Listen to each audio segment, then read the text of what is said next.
Good evening, and welcome to Solo Challenge stream with me, Kaitsuchaichi. I hope you're all doing very well. Last time we spent a while failing to beat Castrum Abania, which was a huge shame because we managed to finally finagle our way through the second boss, which seemed impossible, or almost impossible. Then we beat it only to find that the final boss is so much worse that I just let's say I was completely demoralized by the difficulty of that fight, because the difference between the second boss and the third boss is that the second boss isn't overwhelming. It's just that he has a specific mechanic that comes up at some point. But the final boss is just gradually ramping up and becoming stronger and stronger and stronger. And he didn't need to do that. He was already challenging enough at the beginning. I could imagine there is a I wouldn't write it off as impossible to beat. But I feel like it's such an extremely difficult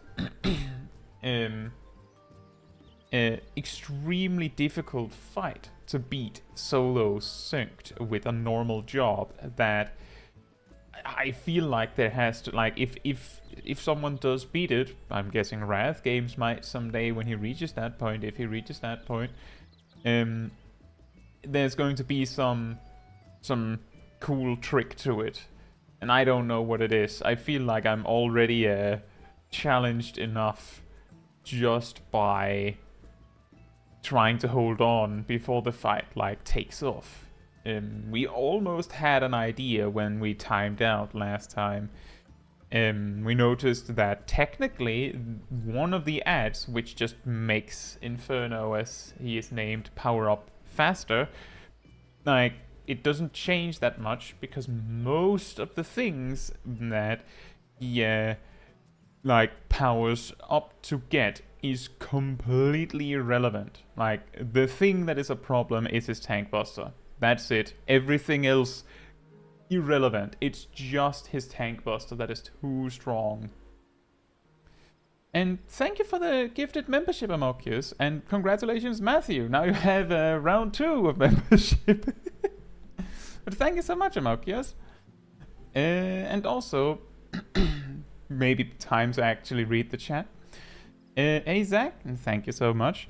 Hey Kitsu, hey Sergeant Blaine, hey Yisu, hey Aridel, and Matthew and Amokius. I hope you're all doing very well. But so that's the reason why I'm going to be not smacking my head against this fight anymore. I feel like we did discover some interesting things with the second boss. Last boss really ripped and teared you till you died. Well, I mean, what's the tank buster called on Inferno? Because he could very well rip and tear. Absolutely.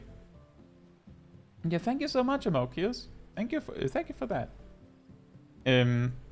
Another thing that I just wanted to point out that I thought was extremely funny. So yesterday I put out a video about some common mistakes that a lot of people do, simple mistakes that are once you know, it's of course. And the funny thing is that multiple people said these tips are pointless because who needs this? It's not for casuals and it's not for veterans. Or rather, they said it's not for new players and it's not for veterans, using new player as synonym for people that are not very well experienced with the game's mechanics, and veteran for synonym for hardcore savage raider.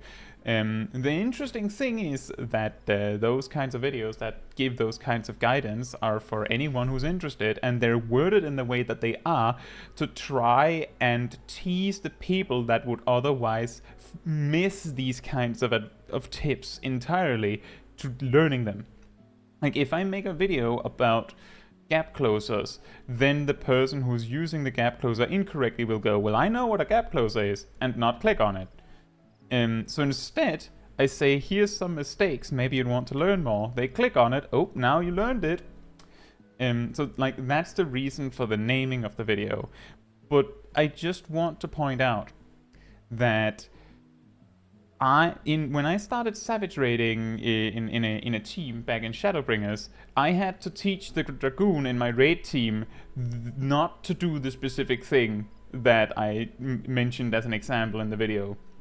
Not to go jump, Mirage Dive, Spine Shadow Dive. I had to teach them to not do that. I had to teach them how to properly weave while we were progressing on E5S.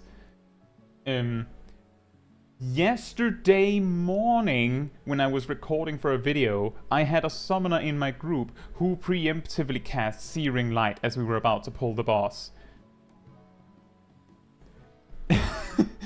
Like, these tips are not something that I just like pull out from nowhere and go, oh, that's something people might not do right. It's literally me seeing these mistakes and going, maybe if I put out a video, there will be more people that know. Right?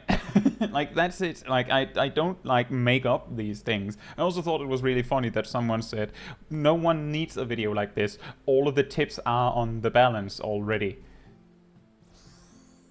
Which is kinda yes, and then again, not really. It doesn't really, like, unless you look for it, it doesn't explain why we do the things that we do. They just explain what we do, and then again, you might not know that, so...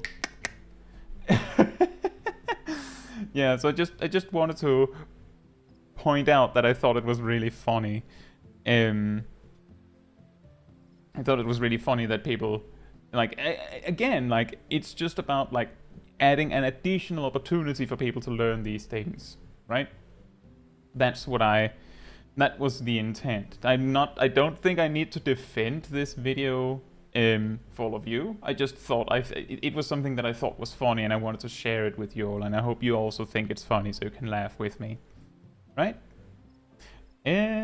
Welcome to the Cult of the Pink Timer. Thank you so much. I hope you enjoy the emotes, and well, yeah, if you are on the Discord, I think you are, aren't you? I'm pretty sure you are. There's a lot of people here. Oh yeah, there you are. If you connect your YouTube account to your Discord account, you get the fancy role that everyone that is a cultist gets. Thank you. Hey Nikolai. How could you have been on stream? Oh, like that? Yeah, right. I guess you could, hypothetically. Yeah, it is Keto slash Aradil. Mokius, oh, Castle Doma had the Doom guy. Oh yeah, well, we beat him very easily. Ironically, it was the second boss that was the biggest challenge, as is standard these days. Mokius has been grinding on Ninja and felt like I was kind of lacking in AoE damage, then rewatched your video and came to the realization that Doton actually can be buffed by Kasats. Always did it on Katon.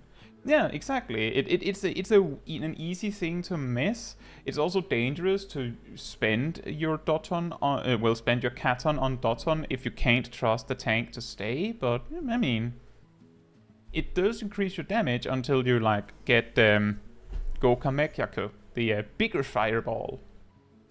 Come on, all Final Fantasy XIV players are either level 6 or 5 times legend, and all watch the balance. Read the balance. Right?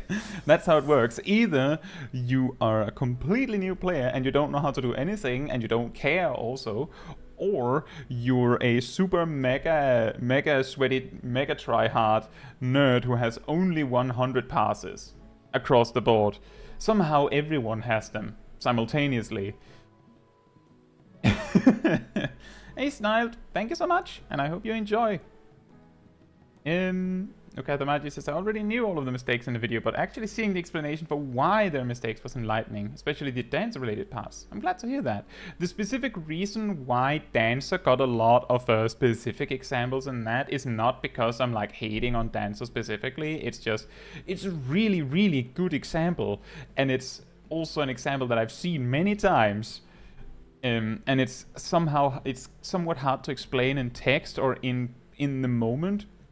So just saying it in a video where you have like the time to like specify, that makes it a lot easier. And yeah, exactly, the devilment and technical step thing is one of the hardest ones. Imagine me dancing behind him. Now everyone imagine the N for Nikolai just behind me dancing.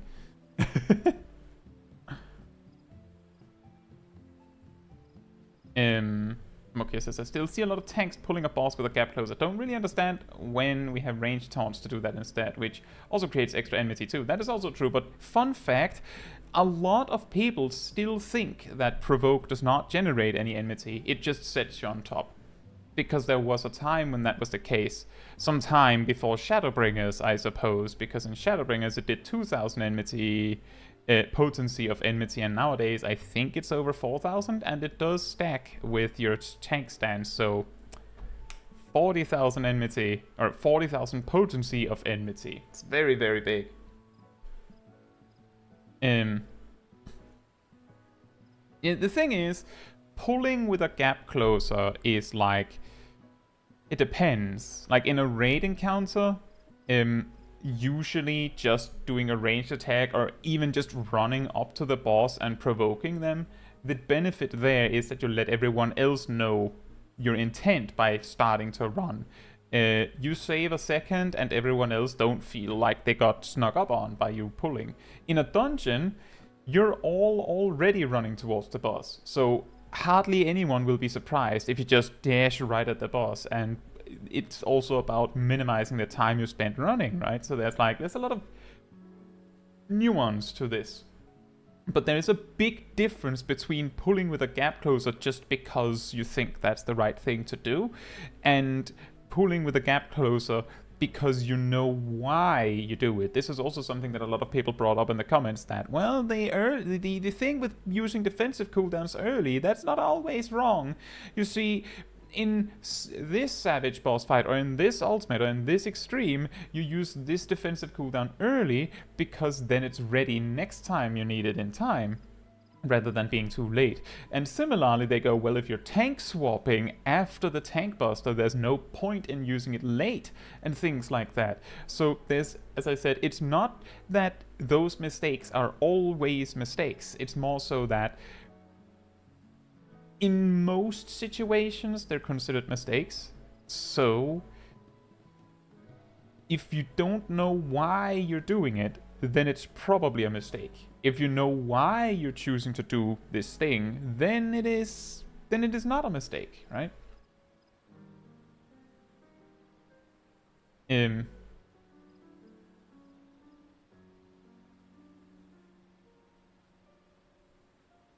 The exception does not make the rule. I guess so. I guess that's the word. Yeah, that kind of saying is always a little bit confusing. Oh, smack, come here. It does look very cool, and I have to say that pulling with a gap closer just it feels natural. Like it feels like that's what you're supposed to do. It really does. So I totally get why it's very backwards. And that's exactly also the reason why I think that it's probably a good idea to highlight these things, that it's not always the right choice, because you might think, like, the thing is, there would be people that think that it is the only choice. That's the reason why we highlight it as a mistake, is because sometimes it's better to not gap close, and it's actually more often than not that is true. Now, let's get into Ala Mhigo. I don't actually know if there's any of the bosses that are unsoloable. I don't get this dungeon very much, but I'm relatively confident that... I forgot my potions.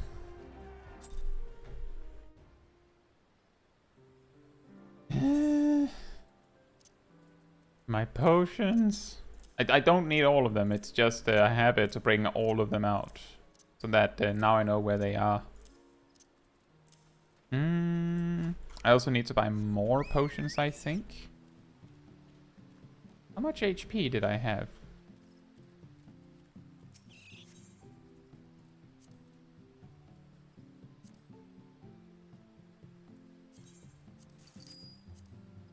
Oh boy. Oh.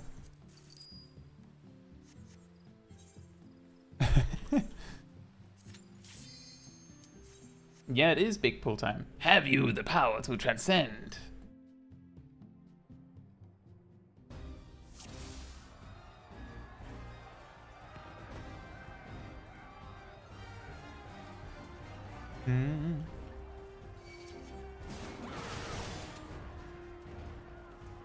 Yeah, exactly. Something like that. Look at the Magi. Something like that. Even though,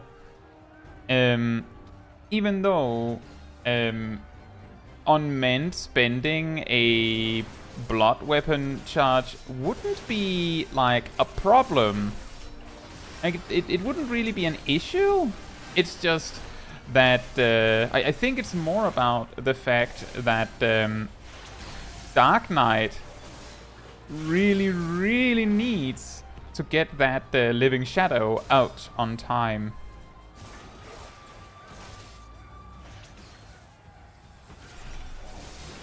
And delaying that by 1 GCD hurts a lot more than anything for all the other tanks by comparison, as far as I remember. As the thing is, it depends on the fight, and sometimes it even depends on the group composition. I believe what a lot of Dark Knights do is that they have the other tank pull for them.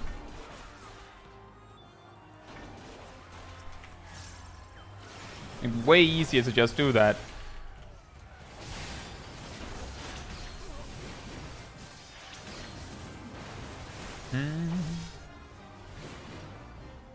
No says I don't tank anything but the floor. Some cases it's quite comfy. Are you a Dragoon main?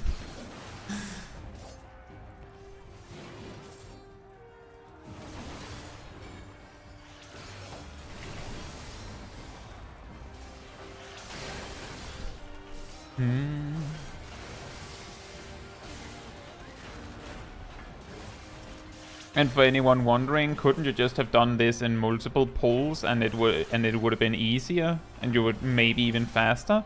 You're right. But it's way funnier to go, yeah, you can AoE pull the entire dungeon alone. That's what we're doing. Pulling as much as we can just to offset a little bit the brokenness of the simple fact that I'm using Warrior for this.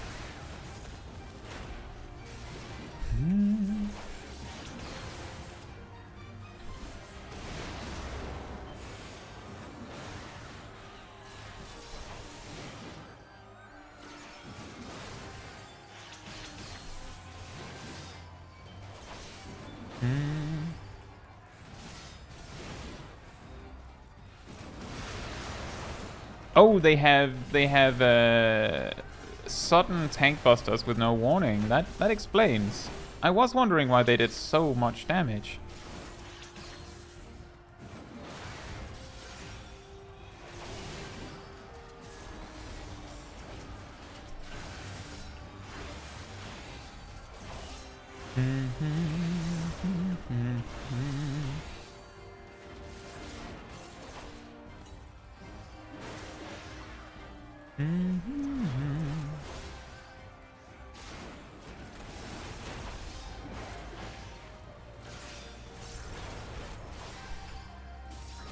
Let's see.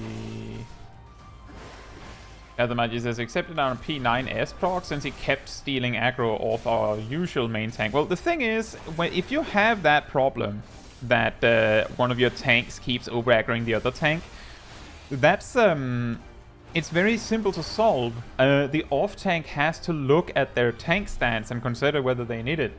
Like, turn it on if you're too far behind the main tank, and then turn it off when you're not. I know that's really annoying and tedious. The main tank can sometimes circumvent that by provoking more. The off tank can also circumvent that by shirking more. So like, you shouldn't need to like change who's the main tank because of that. But if it's easier for your group, then go for it.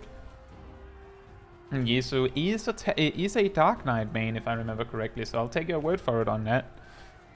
Dark Knight needs to pull with Provoke, do 1 GCD, and then run back if you want to center the boss. That does make sense in the way that Dark Knight is a little stricter with its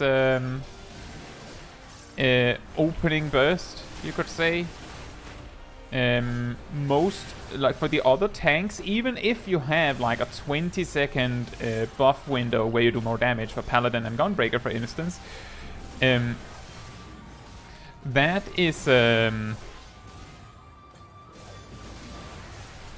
somewhat irrelevant when you can push out most of your burst in like 12 seconds.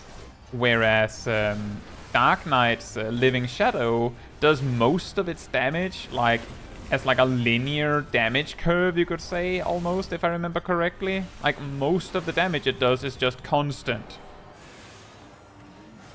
So the more of your raid buffs you can have your Living Shadow in, the better. And that for that reason, the Dark Knight is way more interested in getting their 1-2-3 combo finished before things go bad. I greatly underestimated how strong those motorbikes are. Ugh.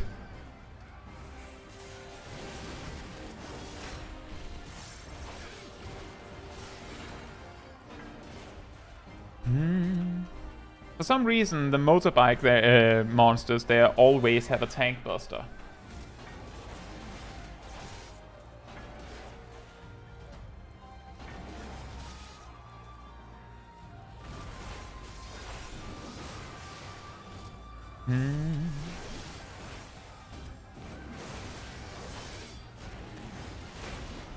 And now it's already a lot easier because there's just one of those guys. Even so, apparently all of the mobs in this pack has like a tank buster of some sort. Just of varying size.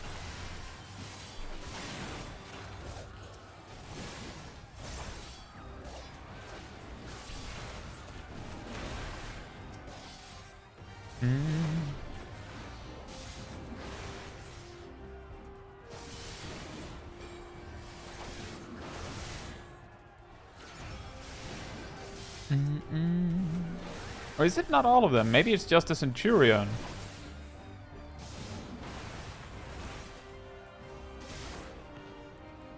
Mia says, hello, are you winning? I think I'm winning. This is a lot harder than it's always harder than I thought.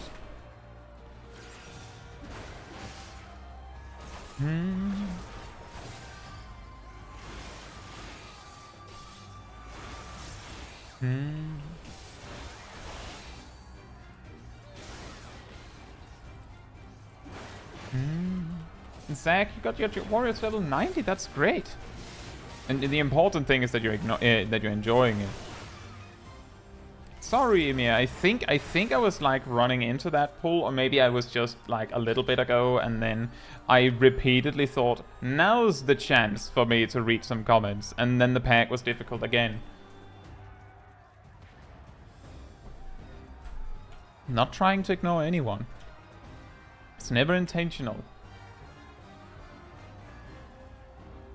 Have you enjoyed coming back into Final Fantasy XIV, Emir?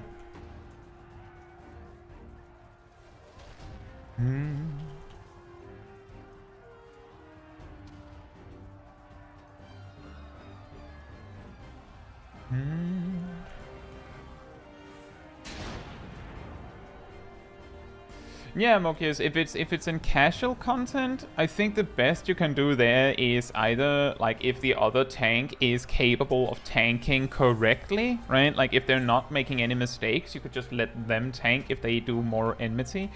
If they don't know how to tank correctly, though, then you're in a bit of an awkward spot, because, well, then you have to make sure that you taunt after them, and that they don't taunt after you. Like, if you use Provoke to stay on top, and they then use Provoke to deny that, there's nothing you can do.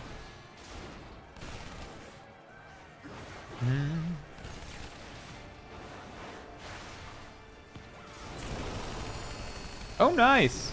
Free uptime!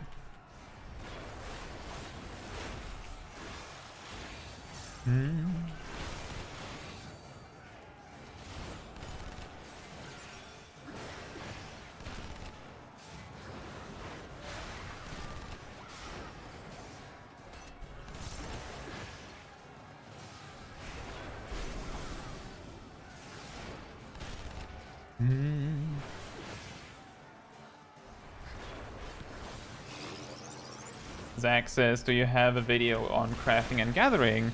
I do, like a general gathering and crafting guide. Well, I have a general crafter guide and a general gatherer guide, and then I have a fishing guide. They're a little old, but they should still be completely accurate.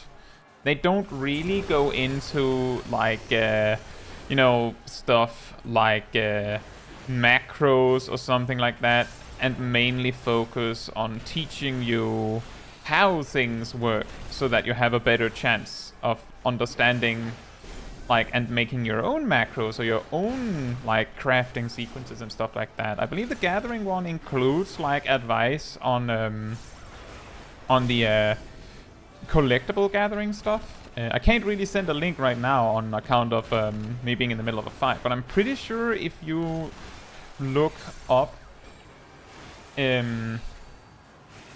like Kaitsuchaiji fishing, or Kaitsuchaiji crafting, or Kaitsuchaiji mining, botany, or gathering, or something to that effect, I'm pretty sure something useful should pop up. Yeah, fishing is probably the hardest one on account of mining and botany are not really, like, they're not difficult, they're just more like knowing what to press, and you have all the time in the world. Unless this boss has some sort of a gimmick that it's still holding on to, this is already a free win.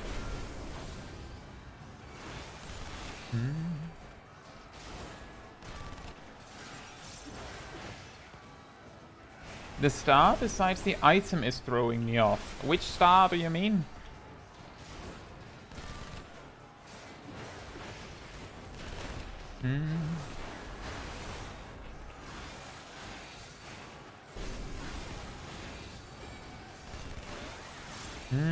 You cannot send links in the chat, unfortunately. You can only I can do that. It's because otherwise bots come in and spam links.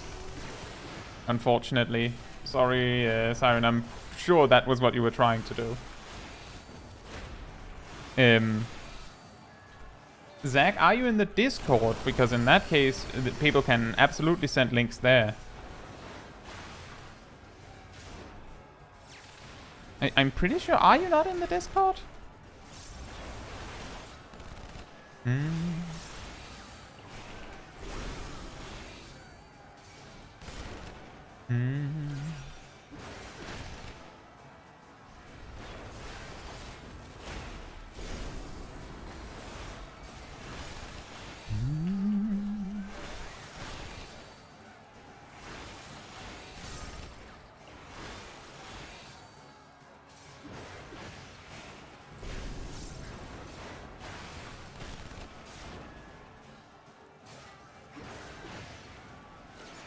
Yeah, that is an interesting. That is a good point, Amokius, that you can do that. Usually, I don't recommend going out of your way to like craft your own combat gear at max level, simply because sometimes when I've looked into it, the materials themselves are somehow more expensive than just buying the item outright, which means that you lose in every single step if you bother to make it.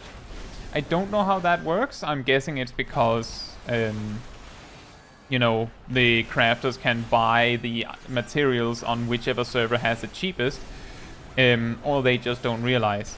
But the reason why you lose in every step of the way is because if the crafted item is cheaper than all of its materials combined, then you can save money by buying the item directly instead of crafting it, or you can save money by gathering the materials yourself. However, you would step away from that whole situation with more money if you gathered all of the materials, sold the materials, and then bought the gear with the money, right? Which is why it's a lose-lose situation there.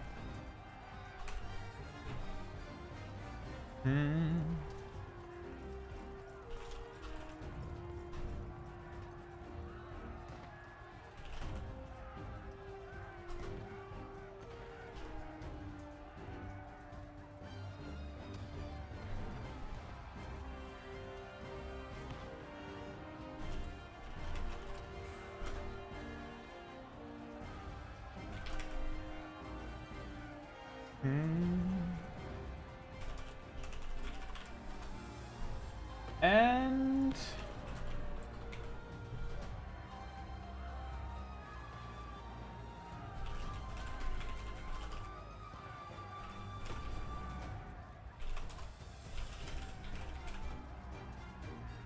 there you go. I have a bunch of guys. Many of them are a little on the older side, but they should all be very accurate still.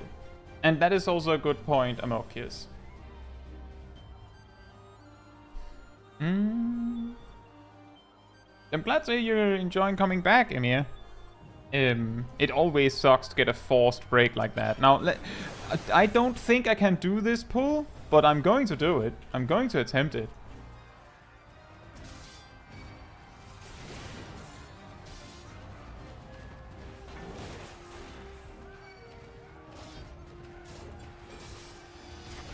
Can I pull everything? I think it's actually possible to pull actually everything, which is what we call a problem. Because I don't think I can deal with that many. I will attempt it though, just for the memes.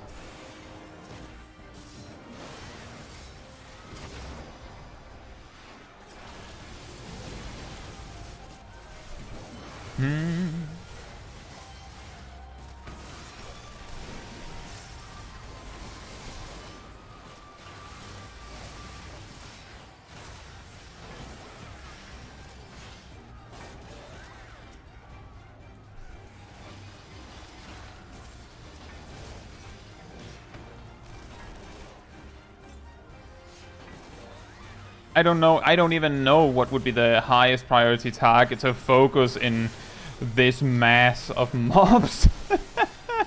There's just way too many. See, I can't even see all of the mobs on my enemy list.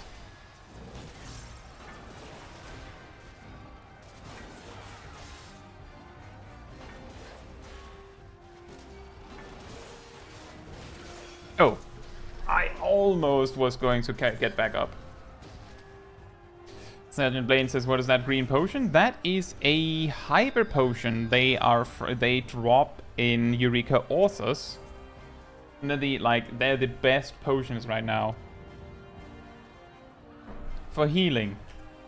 You don't really need them for any content, pretty much, aside from stuff like this. And in this particular situation, this is the best I have, right? I'm trying again. Nothing you can say will stop me. I will try one more time. At least one more. Hyper potions can also be crafted. Well, there you go. I didn't even know that. The simple fact that there was almost none of them on the market gave me the impression that you maybe couldn't. Because I don't think very many people are doing Eureka Authors. So I assumed that was the reason.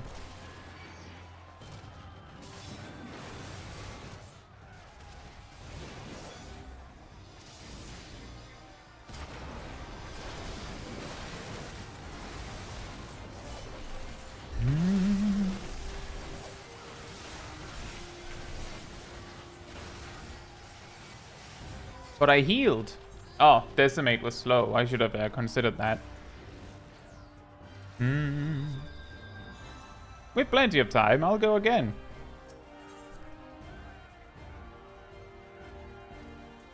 Amokya says, I'd argue it's the monkeys. They always hit so hard, it seems. Yeah, I think it's them or the big mech.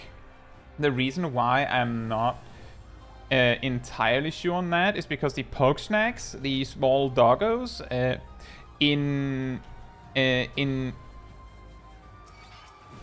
Doma Castle, they have a tank buster, like a mini tank buster that hits like a freight train. For some reason, there's just two of them in the dungeon, if I remember correctly, and they just hit incredibly hard for no reason.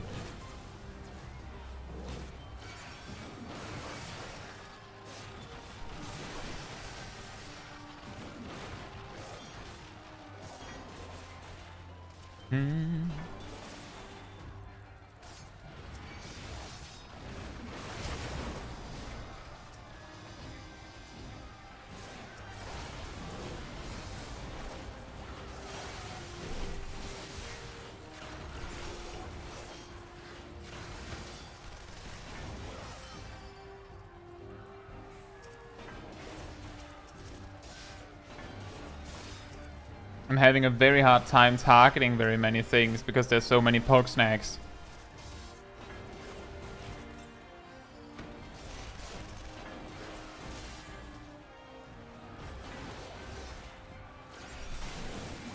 Ugh. Note to self, do not lead with Decimate or you will die.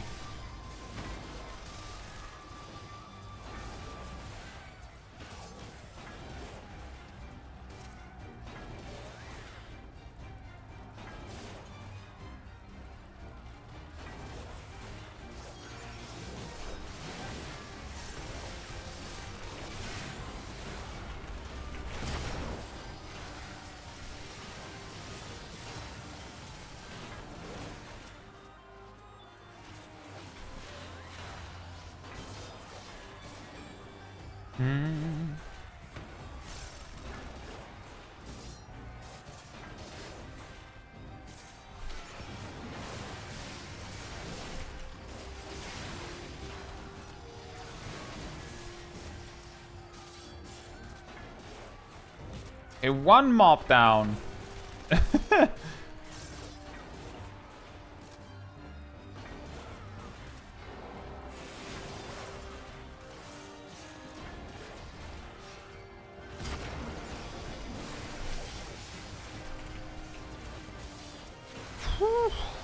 That was little close.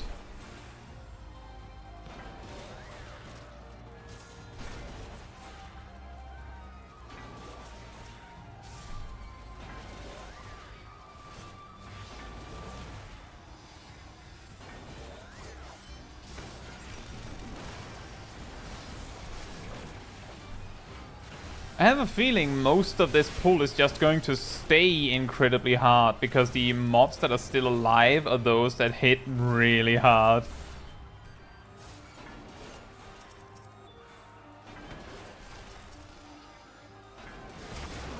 Ow.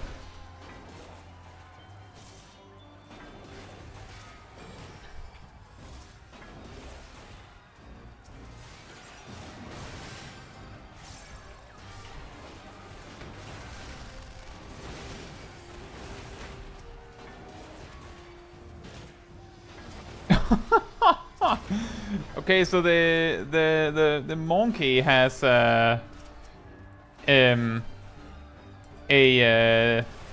tank buster that hits for 4,000. Pretty strong. Very strong.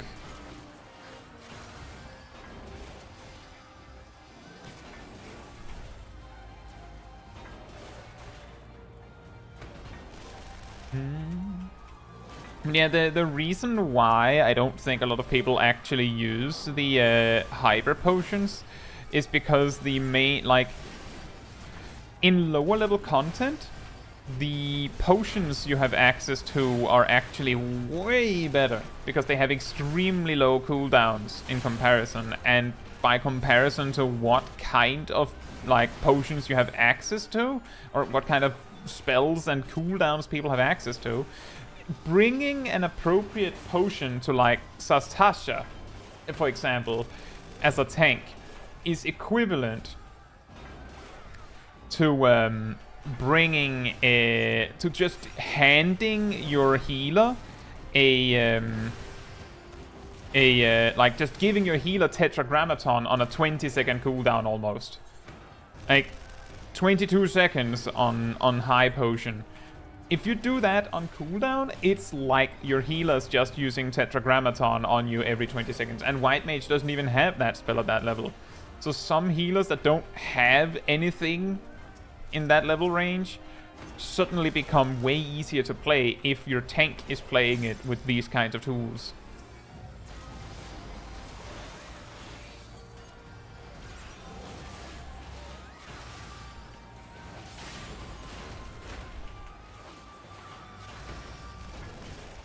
Yeah, in high level content, I feel like it like the thing is that a hyper potion is not going to make a significant difference for the tank in Lunar Subterrane, for example. It heals for 11,000 at its peak, and a tank in Lunar Subterrane has like 110,000 at the very least.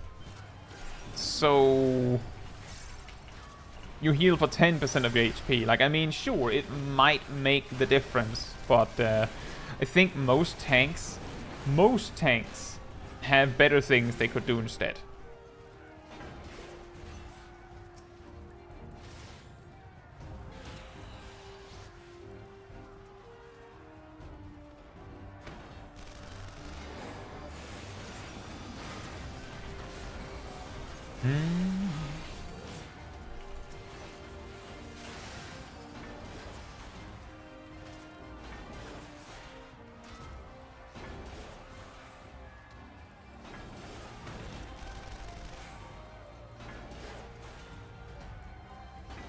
Exactly, Amokius. It's like, if you need a 10k heal, then I don't think a 10k heal will be enough. Like, if a 10k heal is something you would appreciate, then you probably need it so much that it's not going to make a difference. You're probably still dead.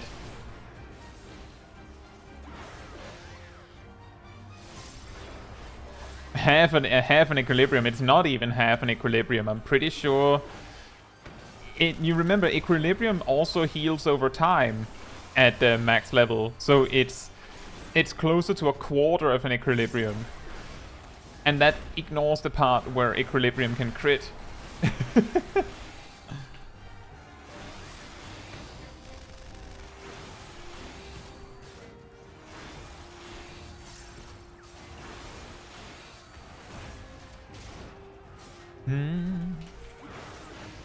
Yeah, it's not to say that they're like that there's no point in bringing them. It's just that the power of a potion as a tank at level 90 is so incredibly low that there's just better things you could do. The reason why I say there's better things you could do is because the act of using the potion itself could mess you up, because the potion has a really awkward animation lock that is longer than regular animations. It's slightly longer than a double weave, it feels like, which can easily trip you up because the animation doesn't feel like it's supposed to be that long. And if you're so close to death that those 10k or 11k HP would make the difference, then you messing up because you're suddenly dealing with a weird animation lock is probably also going to mess you up. This fight might be one where we might run into trouble.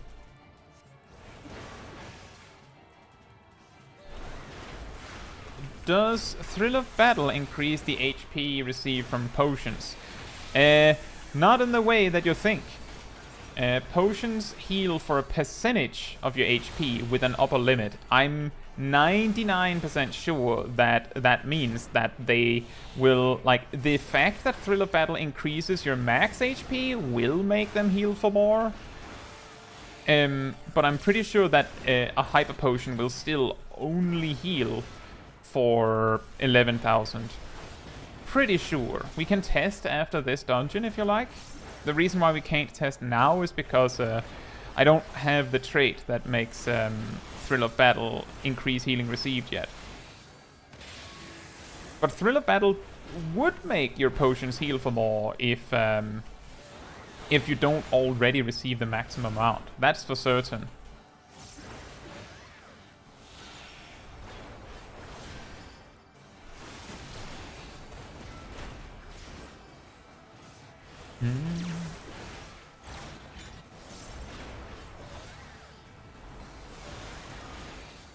Well, it's a few things, Amokius, because it doesn't just need to satisfy that requirement. It has to It both needs to satisfy the requirement that it accounts as healing action on self, but it also needs to satisfy the requirement that normally percentage-based healing effects don't actually work with healing increases. Are you kidding me? The soul rebels. This data. Yeah, second boss of the dungeon with a voice line. Dun dun. Ymir says this used to feel more difficult. This was made easier. That is absolutely correct. Before they added duty support to this dungeon, when he used the soul extraction mechanic, there was a death claw chasing everyone, which you had to like kite around while you dealt with everything else. So it's not just it didn't just feel harder; it was harder. But yeah, it's because spells or actions that heal for percentage of your HP are never affected by healing increases. That's why Scholar's Protraction only heals for 10% of your HP, and why technically, although irrelevant, Benediction always heals for precisely all of your HP, because it's percentage based. It heals for 100% of your HP.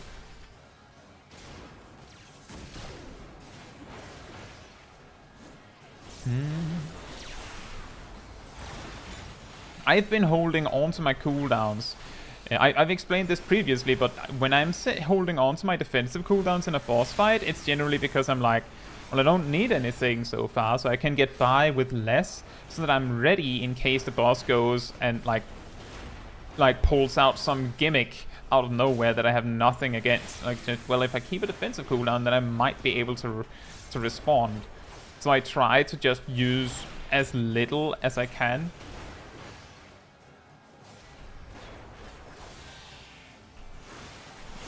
Blaine says, would it be a bad thing if healing potions healed for more in higher content, like 50% of HP or so?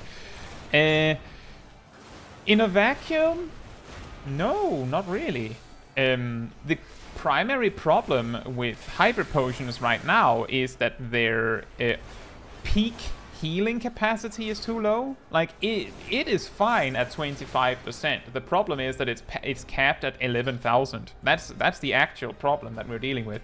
If they increased that wouldn't really be a problem, I don't think, in a vacuum. Why in a vacuum? Because we have, for a while now, dealt with this problem that players say that healers feel pointless sometimes and underwhelming because they don't, like, you don't actually need them in a lot of situations, and I don't feel like I'm helping that notion right here. And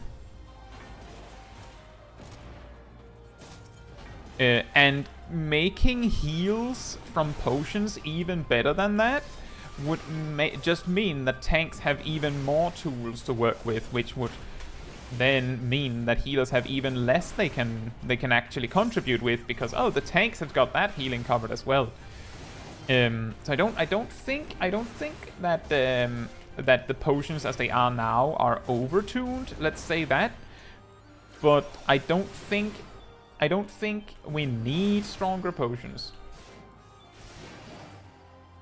Who's going to provide shade stratagem in my place? Isn't taking a warrior already enough to make healers feel useless? Not in a savage raid context. Because the thing is, and I've brought this up many times, people greatly overestimate how powerful Bloodwedding is. It doesn't make you immortal. Well, on an AoE pack, it makes you like nigh immortal for 8 seconds. But that still means that 2/3 of the time you're just a normal person, just a normal tank. And that specific normal tank that you happen to represent happens to have like a little bit more focus on self-healing tools. That's the only thing. I'm guessing there's going to be those guys shooting at me from over there again.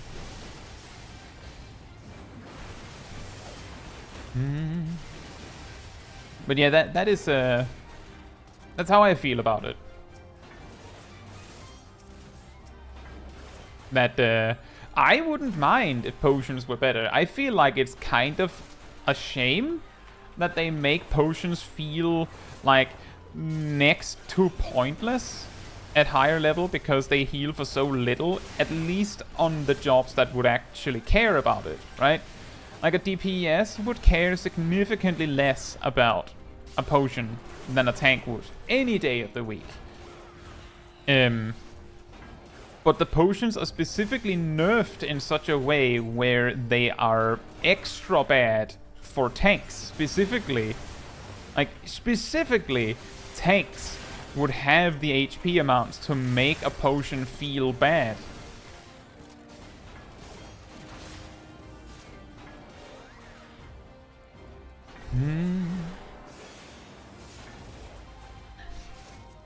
Ah, yes. Shake it off. Just like a medica, actually something that borders on a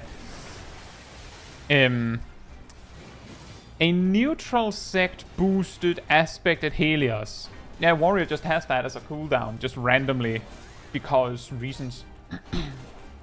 I know, right, Yuzu? Like that. Now we actually know this is actually what the mechanic does when he walks up to your car and kicks it. It's because he needs to stun it so it doesn't tank buster him.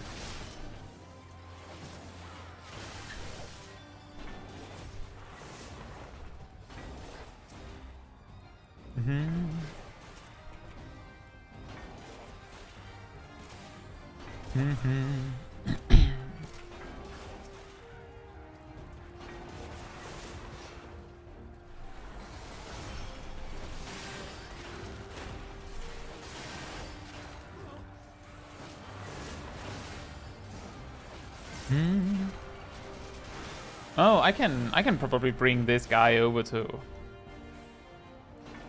the rest. So I can cleave the doors down. Come on.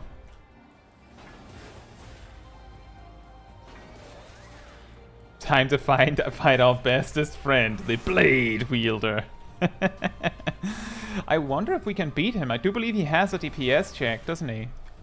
I don't know if it's actually a DPS check or just an intermission.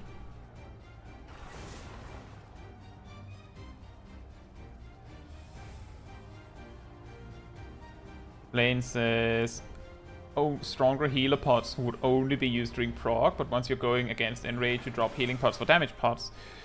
You're probably right about that. I remember we looked into which potions share cooldown previously, but I couldn't actually remember which ones we found out actually matched with tinctures, so I just had to check.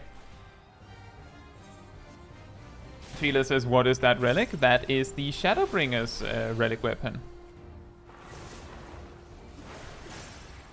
Can you stop with that?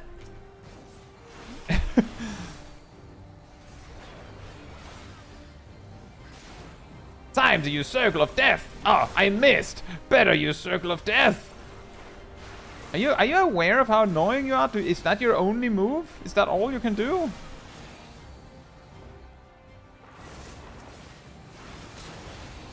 I acknowledge that it seems to be very effective, but it's extremely annoying, buddy.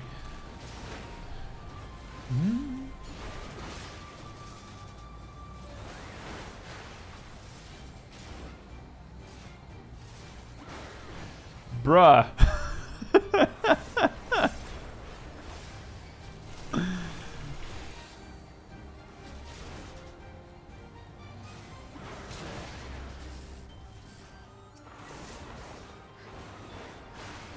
It is almost a one-trick pony. It also has this 2 tons missile that it can shoot.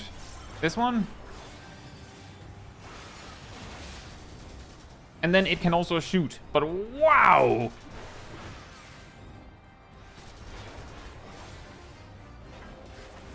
Buddy, can you with that?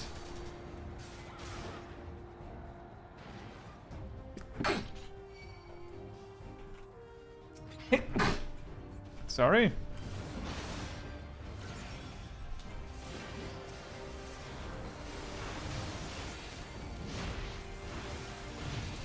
I think the most effective way to do this is I single target, and then whenever there's raw intuition, I will use AoE.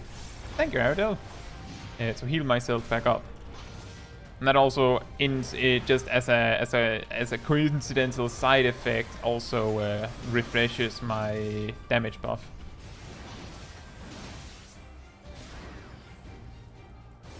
Why would the missile be magic?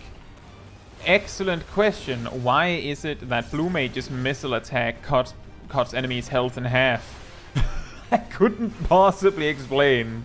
It's just Final Fantasy logic, I guess.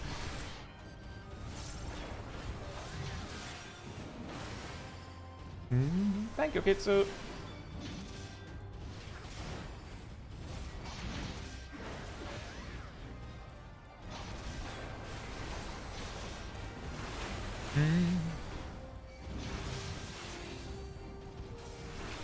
Yeah, you might be right. Maybe he has a limit break bar that a limit bar he's charging. It wouldn't be the first time that we've run into like a bar that looks like, oh, if that fills up, you lose, only to find that that's not actually how that mechanic works, or the damage is non-lethal. So we can just like, if we just tank it hard enough, it doesn't matter.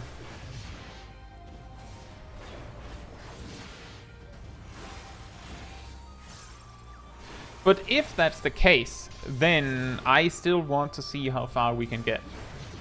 Like, if it turns out that that's what we're dealing with, then that's what we're dealing with. But if it isn't, then I want to try. Exactly, if it doesn't deal true damage, then we might be okay.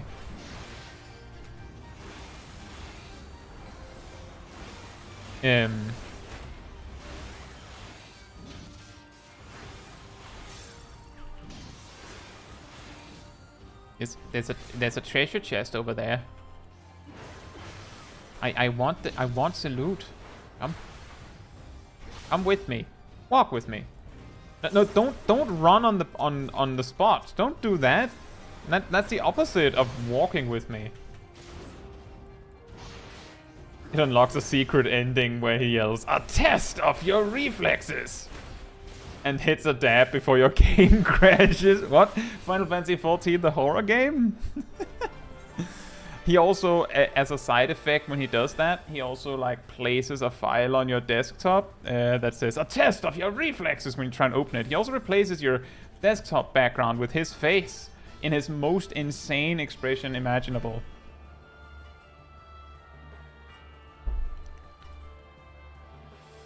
And if you have multiple monitors, he just puts his swords on the other monitors. Well, we have half of the dungeon to try. It's a lot better than when we were in Castrum Urbania.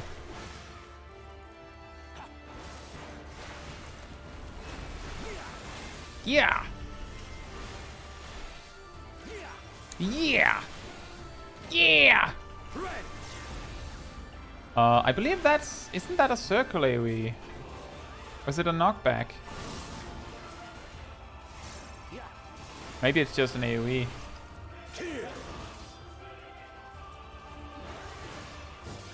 Ow. Wait, what? He only hit me once? Is that because I stepped out of it? Huh? Weird.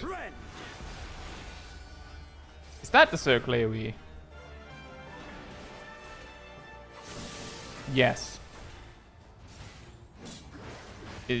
What's that then? Line AoE, I believe.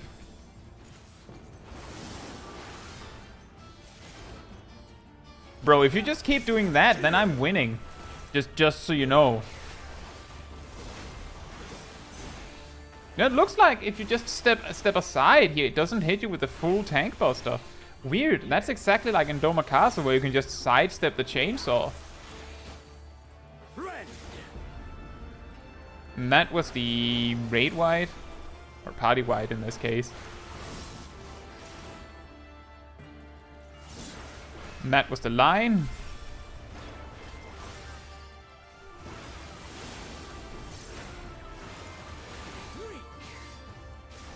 Weak kill. Get.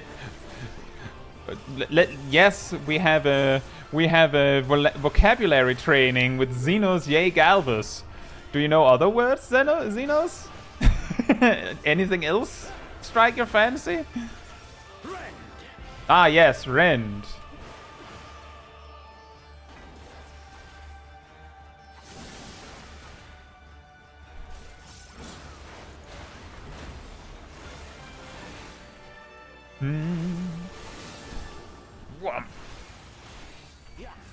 Yeah. Kill.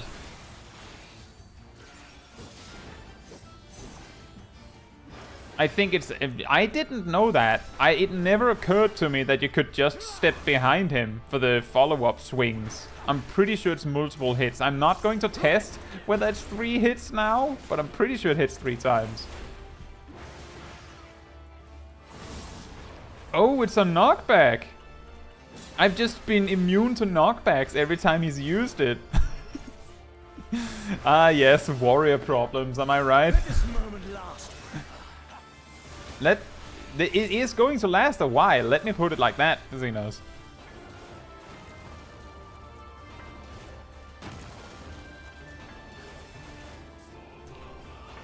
I don't know if that is like whether it does more or less. Oh, that's what it does. Made it.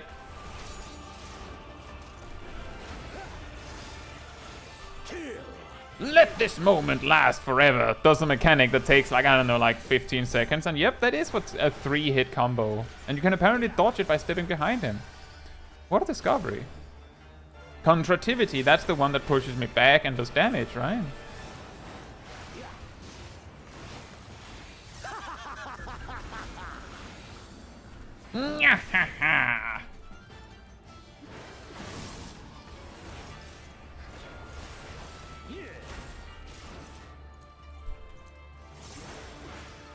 You know, Erdal, I would actually be able to make a pole like that if it wasn't for the fact that I had to actively fight to survive. Oh, 2 of them. How joyous. I'm thinking, like, this would be good. This is the end. Is it the end? In the end.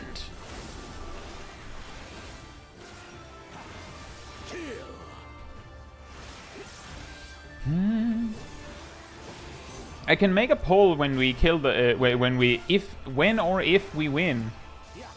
Then I can wait a little bit before I loot.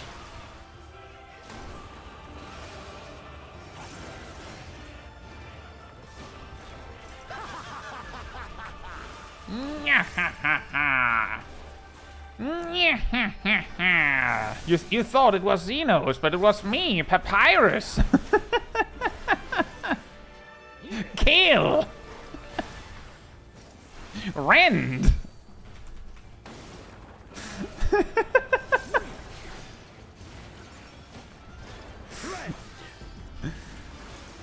Is that the best or the worst crossover ever? Yeah, a test of your reflexes.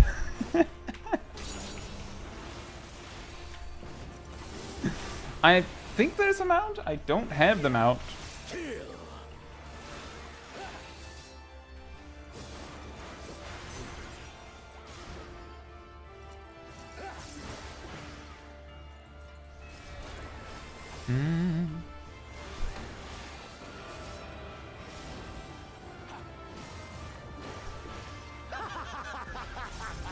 Nyahaha.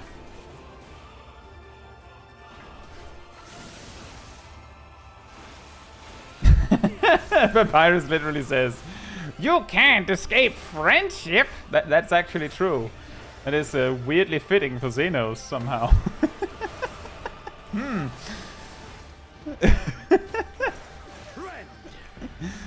Maybe it is the best crossover.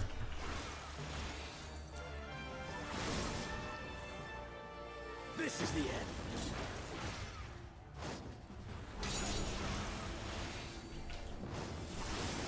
When is this man doing his intermission? I'm wondering that too. Did they remove that intermission with the rework? Because I'm pretty sure the let this moment last forever thing is the one that normally leads into that. Show me your role. Or maybe it's coming now. Yes, yes. Well, that's a problem.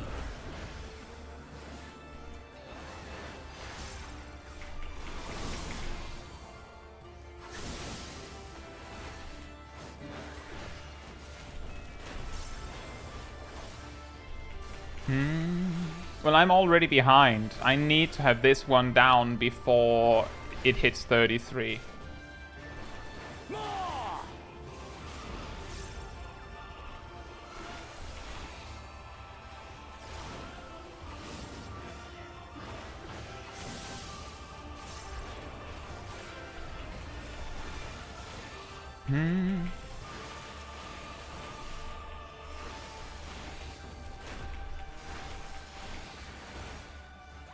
Yeah, that just goes to show, don't Yes,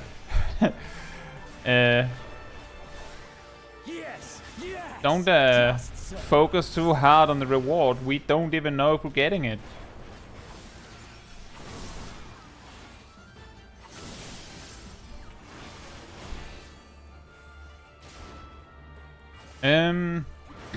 Well, the thing is, if it is true damage, then it doesn't matter what I do. I don't think maybe, like, see, the thing is, I'm almost keeping up. Almost. Like, maybe I could do it if I stockpile all of my resources leading up to this, then maybe I can do it.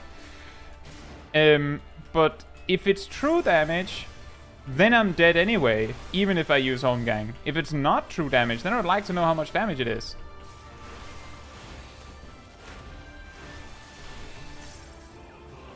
Have you the strength?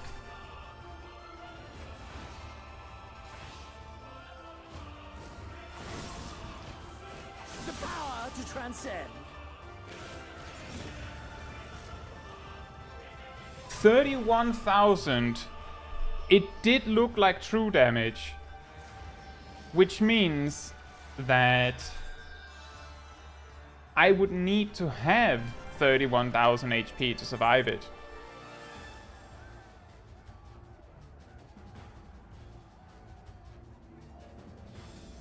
Which I can't get.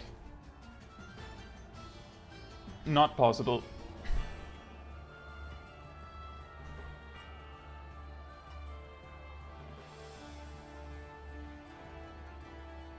Amokius, is it just me who thinks his ultimate move looks super weak and boring? I don't know, I feel like his kind of like signature move, the contrativity thing that he uses a lot throughout the story, also feels kind of meh. He just puts his sword into the ground and then goes poof. How can he do that? Like, why is he the only Guardian that can do that? Because you have to remember, he does that before he gets the fancy schmancy powers of the fake echo, right? Like, he can already do that. Is it magic? Because if it's magic, then fair enough, but I didn't know he could do that. And if it's not magic, then is it just because he's so physically strong that he can do that? Why? Also very true, Blaine. He's very bored. The real reason that his attack is so boring is because he's bored. maybe that's the logic. Well, we go again. Was it 20% that he went for that? I think it was around 20%.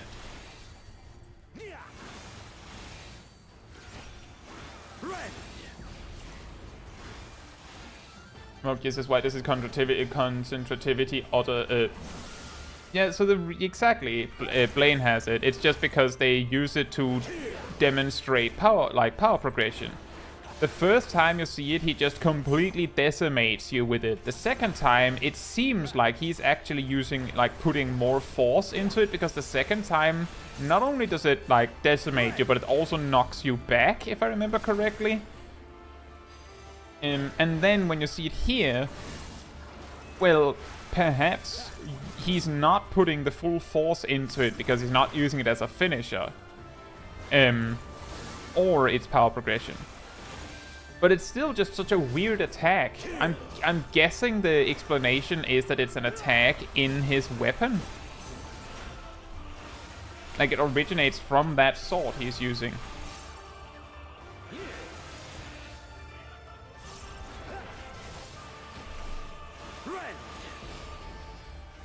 Yeah, so the plan is when we get closer to 20%. Was it 20%? Did anyone take note of that? Was it 20 or 30%?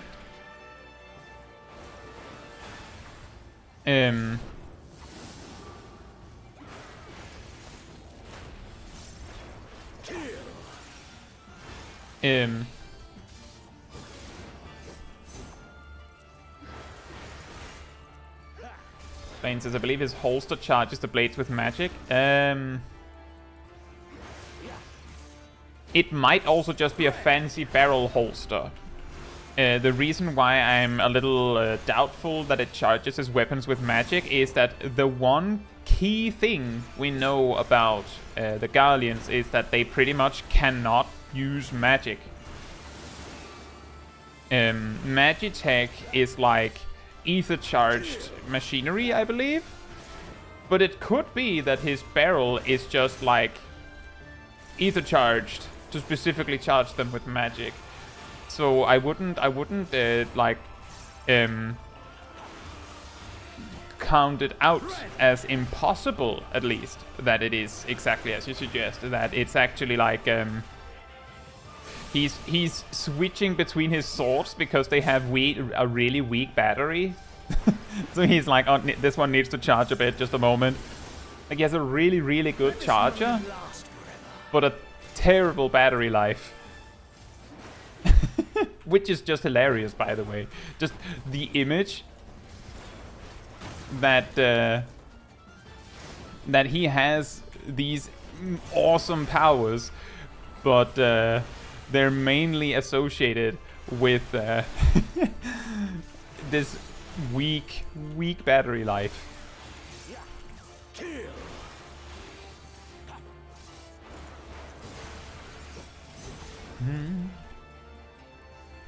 That is also true, Blaine, but the key thing, the one thing you have to remember is that he was not resonant when we fought him the first time. He was not resonant by that point. He became resonant based on research that the second boss in this dungeon made on Kryl. And the first person to become resonant is, what was her name? Oh, our friend that is a little bit of a berserker herself. Fodola, yeah. She's the first resonant, as far as I know, because he would rather test it on someone else first. This is the end. But yeah, that's the key thing about the concentrativity attack, and any attack he uses in the first encounter with him is that is before he is resonant. So that means concentrativity is something that he can do without that.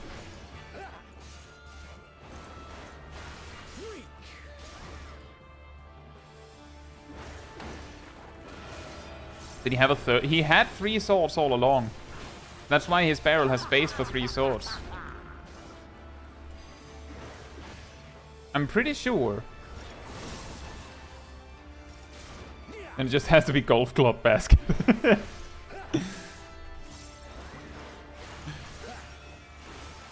Okay, so now I'm just going to be sandbagging it as much as possible and just holding on to every single cooldown that I can. So that I'm absolutely certain that I have every cooldown available to me when the intermission comes, because I might be able to make it if I make sure that I have everything like on the ready when the intermission begins. But I think it's actually down to everything. I needed a lot more damage in that last bit.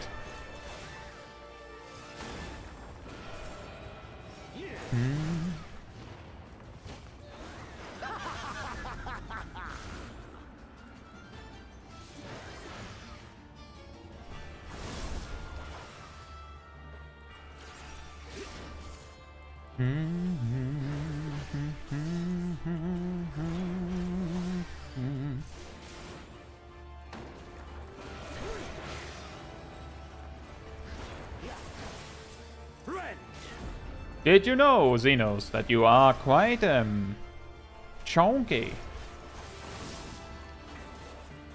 This is the end.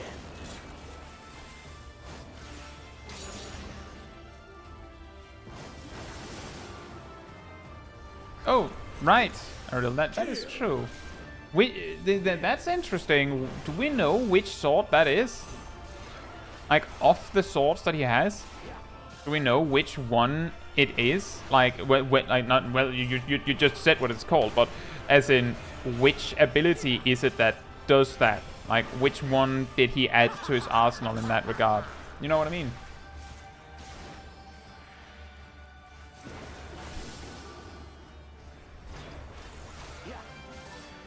The one that does the red lines. Oh, okay. Excellent. Cool. Hey, Xenos. Whenever you feel like it. Show me your moves. Show me your moves! Yes, yes, just so.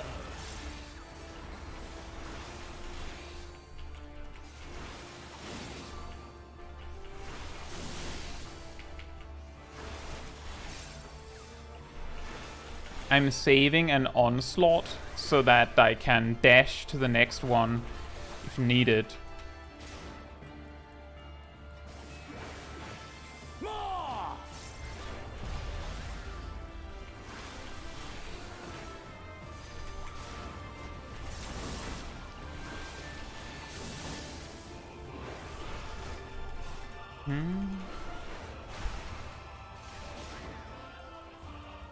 Mokius, the way that this attack works is that he's resonant now, so he can do magic.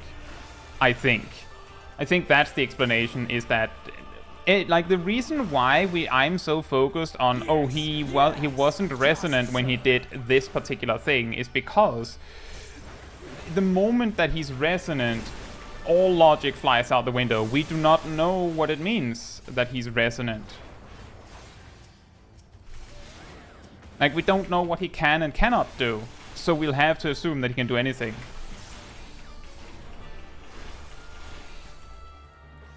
More!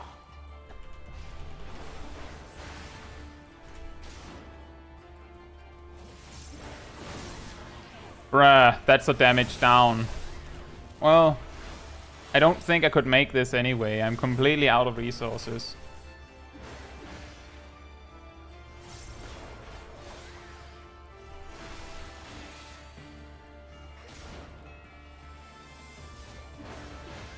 How much damage did my maim do before?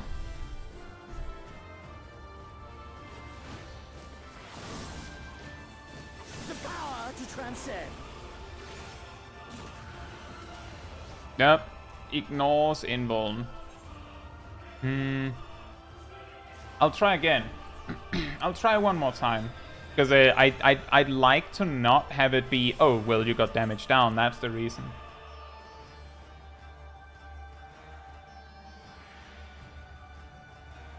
Feels like his swords are magically linked to him in a way, seething as he siphons power from them. Do you have damage potions? I do. That is a good point. Maybe that helps.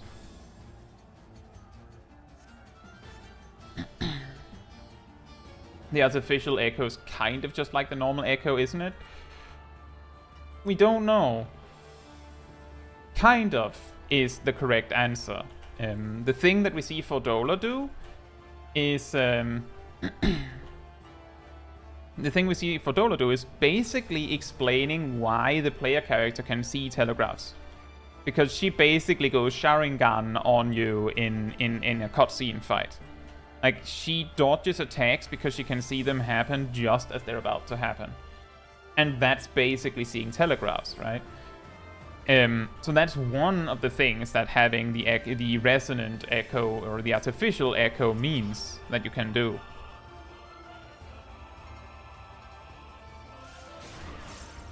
And that's also true, as Blaine says, there's different types of echo. I believe we've heard that the Kryle's echo allows her to do some things that are completely different from what we can do with it. So that's the reason why I'm like, we don't know anything about the resonant. Like, we just know that it means that he can do some echo-like stuff. But we don't, like, the only things we can say for certain is that anything that he does, he can do. And anything that he didn't do before the echo, before resonance, and suddenly started doing after getting resonance, is probably that he can, like, that's something he got from that. Ymir says she can speak to animals. Technically, the player can also speak with animals. Hypothetically. You hypothetically can, because our echo allows us to understand all languages for some reason. Kill.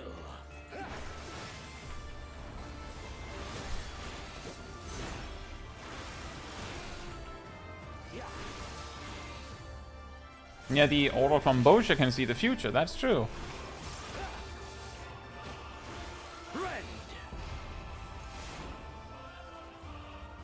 But yeah, basically, because there are so many variants to the echo, we don't know what, like, just being told this person has the echo doesn't mean that we know what they can or cannot do. So that's also the reason why we don't know what exactly it gave Xenos the ability to do. And that is actually a really good way to put it, Lugadamaji. I believe some others also said that. Echo is the power to do whatever the story needs you to do. The power to transcend the storyline. And exactly, so you speak with a troll in Labyrinthos that no one else has managed to speak with. But the key thing is that the troll is aware that it can speak a language. So it can, like, put together sentences that make sense. It's just that it cannot actually put them into English.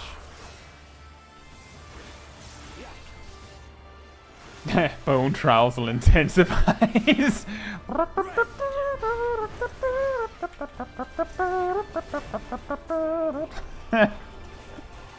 Kill! The power to transcend.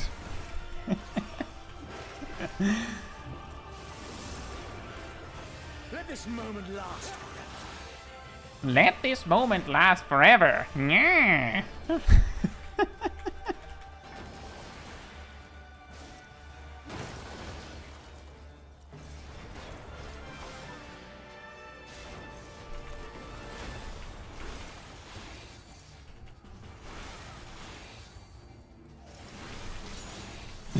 Rest in spaghetti, never forgetty.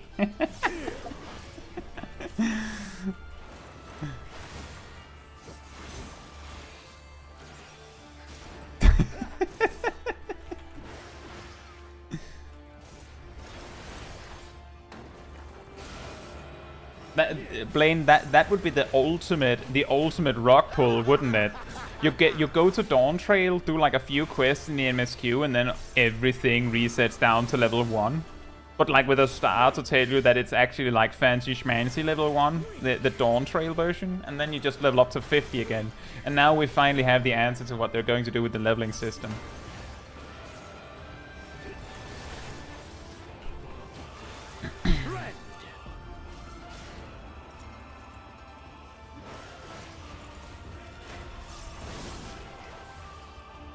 This is the end.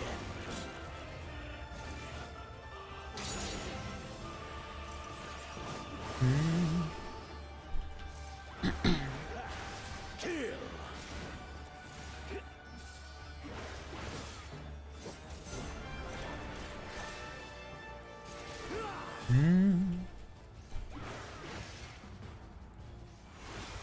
I thought he was at 37%. That's the reason why I started like slowing down my damage, was because I thought he was way closer. I don't know how I saw that. Did he heal or something? What happened?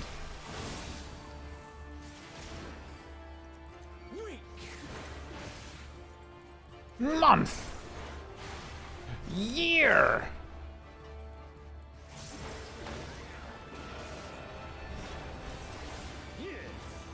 Yeah. Friend.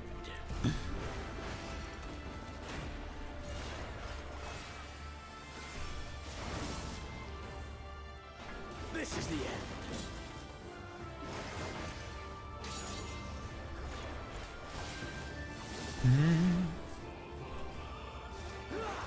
Kill. Mokia says, I wonder if post Endwalker will tie into Dawn Trail. Felt like a super standalone post game compared to the previous expansions.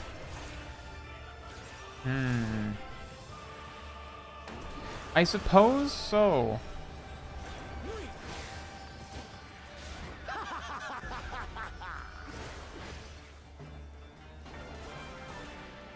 I mean, it feels very standalone, like when you look at it.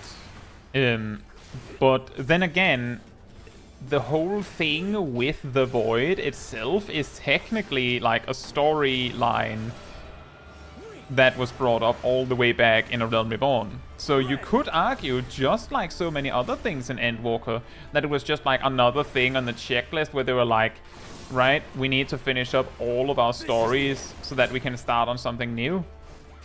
So they like just went, what's left? Oh right, the Void. And just dealt with that as well, right? Exactly, non-return. Tying up loose ends. And that was a loose end. And there was like a convenient time to put it.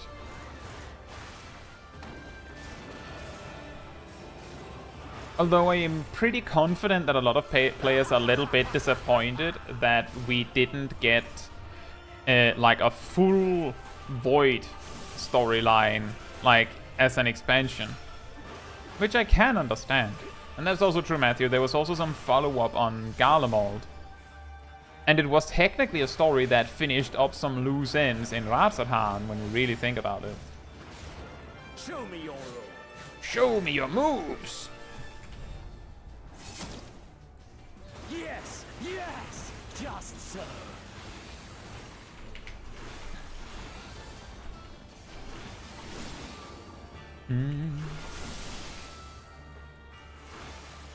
You know, it is kind of weird that we kill the swords here, but they keep attacking you, kind of.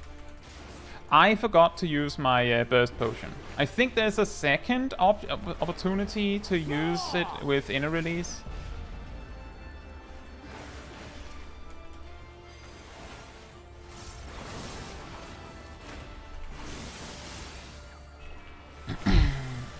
I'm pretty sure.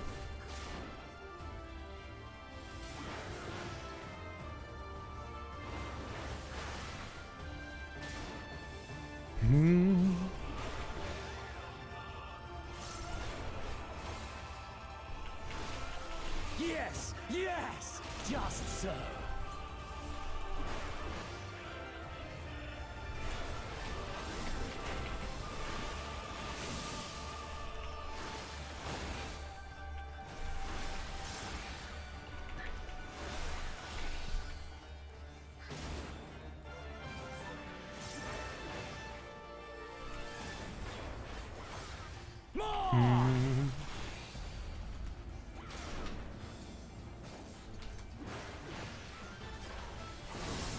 Bruh. I don't know if I would have been able to do it anyway.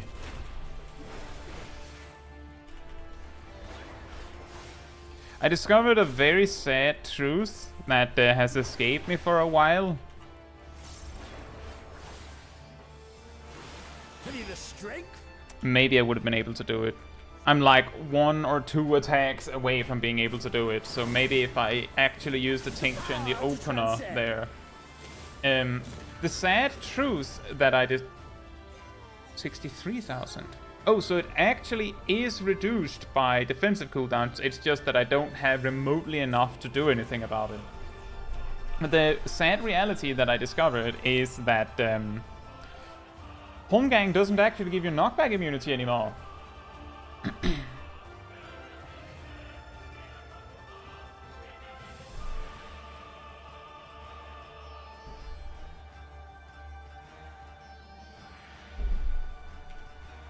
Would another tank be possible?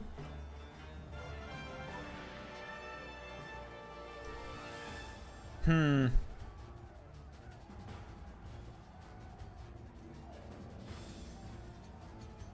don't know. He does quite a lot of damage with his tank bust, among other things. So I don't actually think that another tank would be able to survive as easily as Warrior. And there's also that as Blaine says, it's not like you can just swap. You would need to do the whole dungeon again. Not Paladin unless you want to spam Clemency. Yeah, exactly. And the thing is, in the intermission there, he's still hitting me. So I would still need to cast Clemency. Hey, Jail. Hope you're doing well.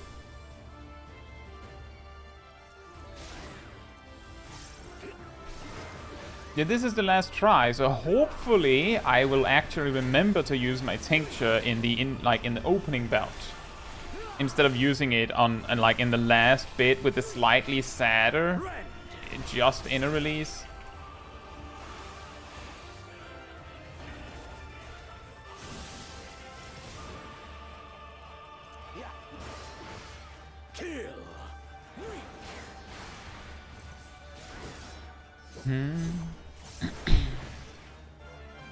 Yeah, I don't think any other tank would be able to survive the damage that he does.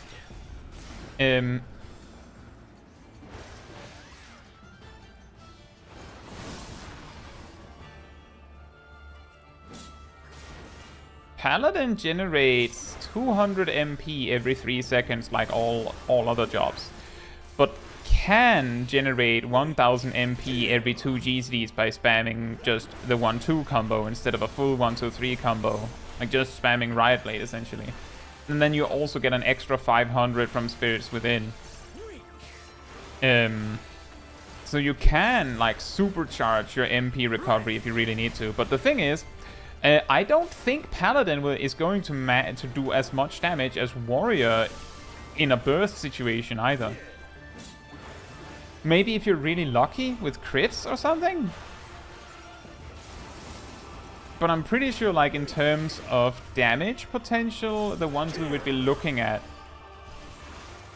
is either Gunbreaker or Dark Knight, because they might be able to burst harder than a Warrior.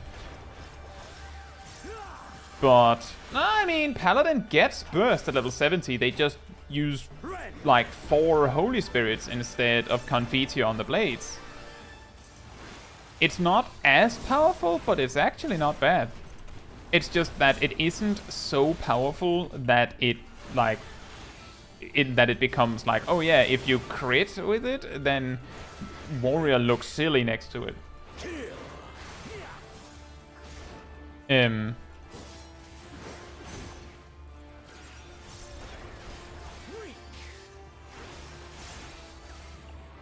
Yeah, if we were to switch to a different tank for this, I would imagine that it would have to be Dark Knight or Gunbreaker, and Dark Knight does not have the healing necessary to do that. And I don't know how much more damage Gunbreaker would have. Let this moment last forever.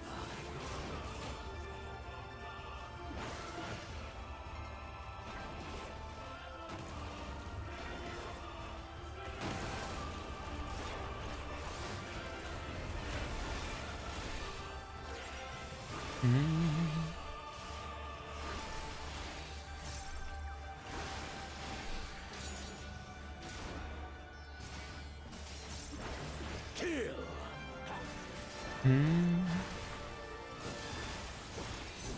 Ow.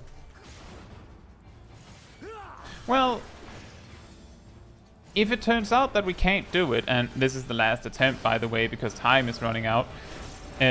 If it turns out we can't do it, then I still think that if the only thing we got out of it is that we discovered that Xeno's tank buster, you can actually just step aside. You can just run through him, and you only get hit once instead of 3 times. I feel like that's still a pretty neat discovery.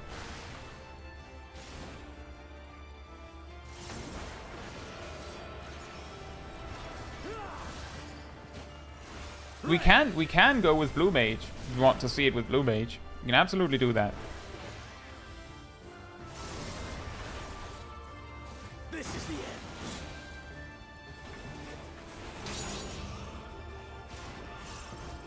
end. Kill.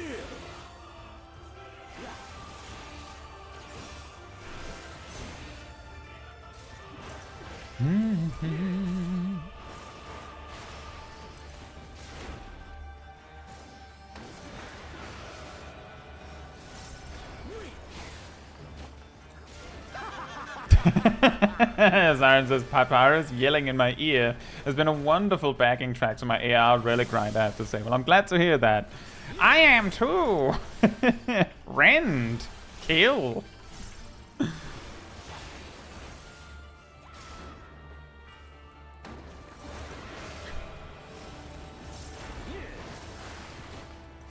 Rend.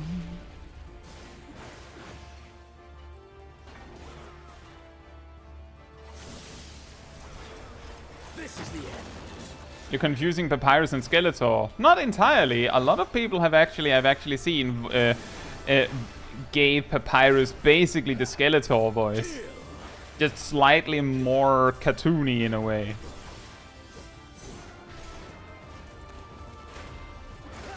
Maybe because they they think Skeletor when they look at Papyrus.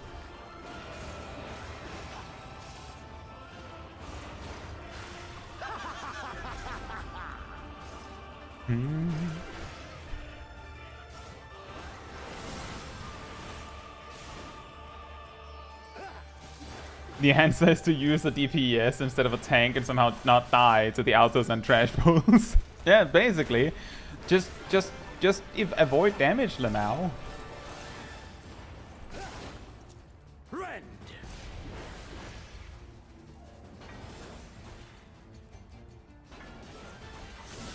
Just don't get hit, Lamau. This is the end. Just dodge the auto attacks.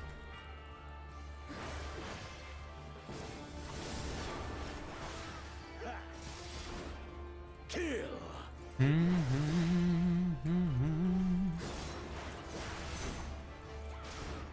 It's fine, healer adjust. Dies, because no healers were adjust.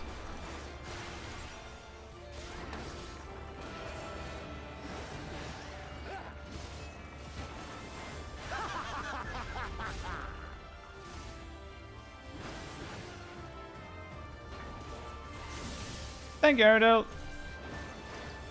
Very good timing. He's just about to do it.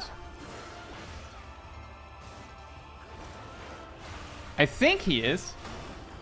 He's just really putting it off. Like maybe he doesn't want to. Maybe he doesn't want to kill me. Yes, yes, just so.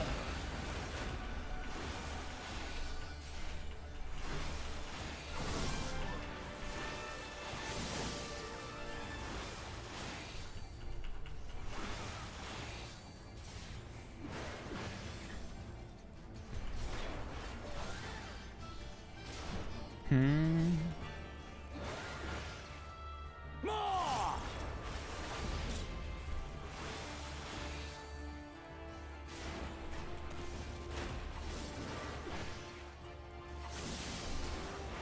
Too late to think about now? But I was just thinking in retrospect, maybe I should have finished with the one with the knockback.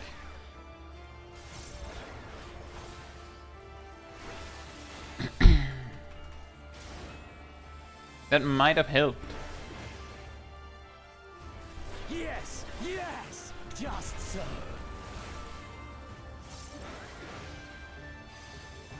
Ah, I shouldn't have done that. I literally just had inner release anyway.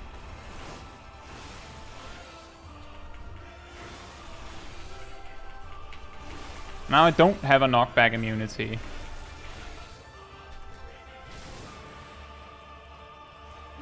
More! Oh, it's not the knockback. Well...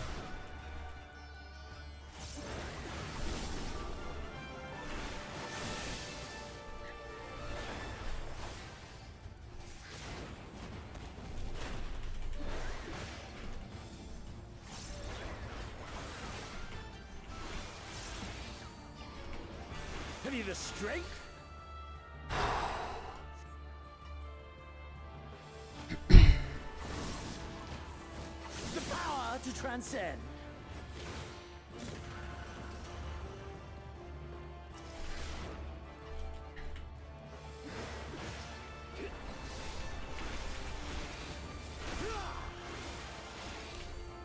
Whew. We just barely managed it. We now have the time to clear the fight? Oh yes, we do. Just barely. That would be the saddest way to go out, wouldn't it? That would be so sad. Oh, I did the mechanic, and then, and then the timer just goes, oops.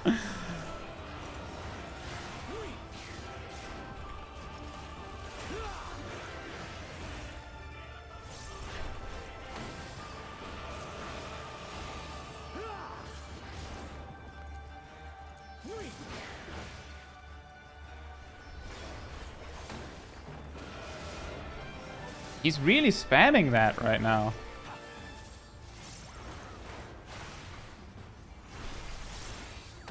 I finally realized the only action I need to beat you is concentrativity. Yeah, concentrativity.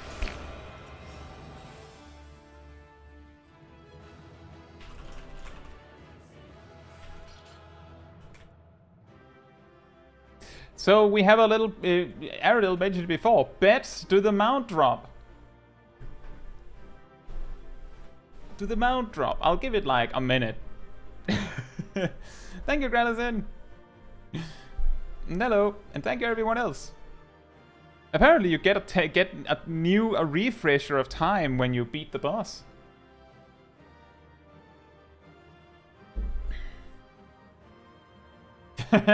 You know, I mean, there's nothing on the line except the pride of winning. But I'm pretty sure that the odds are in the favor of the non-believers.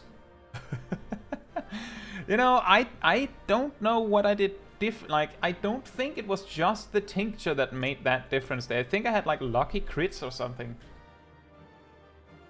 This dungeon has a mount, yes.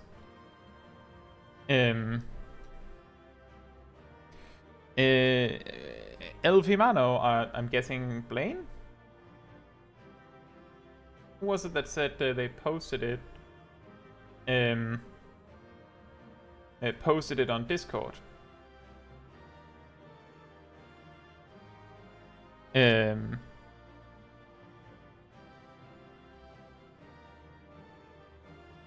Do this poll on does Starbird drop? Actually, I have Starbird.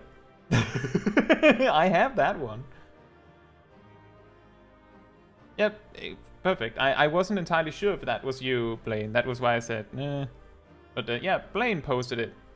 Right, so there's 9 for no and 3 for yes, I think. No, that's not it. It's 2 for yes and 10 for no. No mount. No mount. But we did beat Xenos. We beat his DPS check. We beat his DPS check. And I actually thought we couldn't do it. I really did. Like, we couldn't do it. Like, right out the gate, I wasn't really believing it. I was really close to, like, just going, oh well, guess we didn't get that one. But then again, it was pretty close. Oh yeah, that's true, Ymir. Ymir got the Starbird on the Small Kai stream.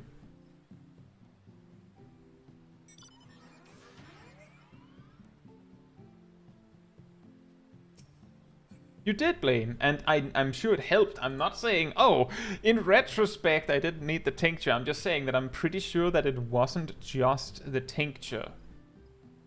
I'm pretty sure it was like both the tincture and then some luck. Also, oh, look at that, a Reaper weapon. There's a random Reaper weapon in the level 70 dungeon. Scala next? I don't know. We have 2 optional dungeons. Do we want to try the optional dungeons?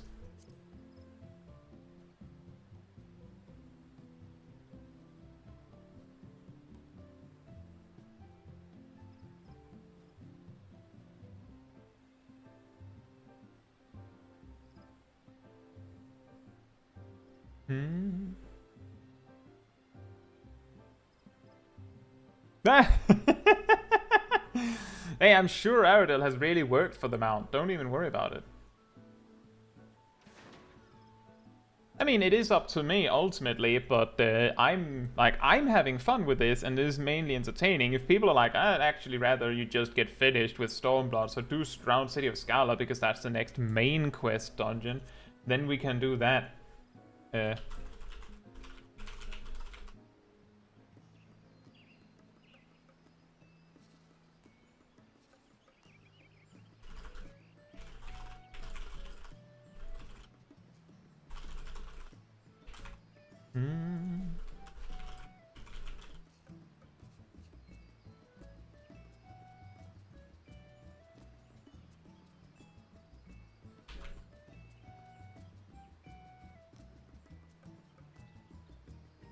Ala Mhigo is MSQ. The thing is, what we've done usually in these streams is that I've done all of the dungeons in the MSQ, and then, for example, in A Realm Reborn, because there are this many dungeons, I decided to resolve it by going, let's mainly do the MSQ ones, and then I think maybe we tried 1 or 2 optional ones.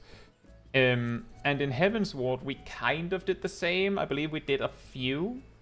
Or did we even do any optional ones? I actually think we just went in and did the MSQ relevant ones that were possible.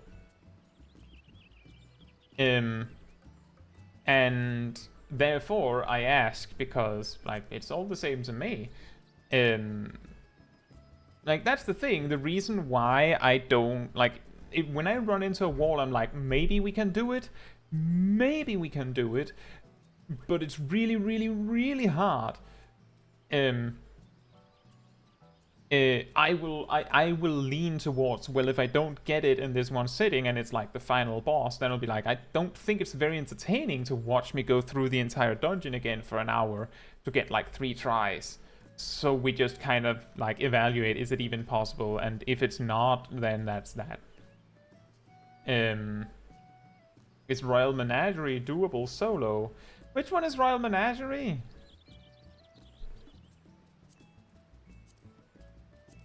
Oh, that one. I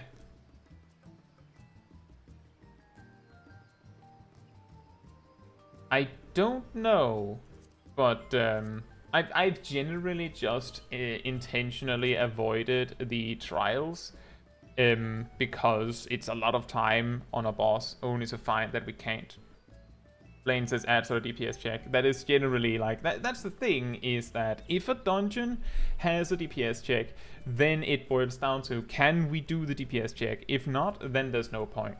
Like, I remember we fought hard to get through Aether Chemical Research Facility, only to find that the final boss had such a daunting DPS check that there was no chance that we could do it. None. So that's why I kind of like just quietly skip over the trials for the most part and focus on the dungeons, because those are at least 4-man content. Sometimes there's a trick to it. I learned recently that Wrath finally found a way to beat Thornmarsh solo, which was something that I didn't think you could do synced, but apparently you can.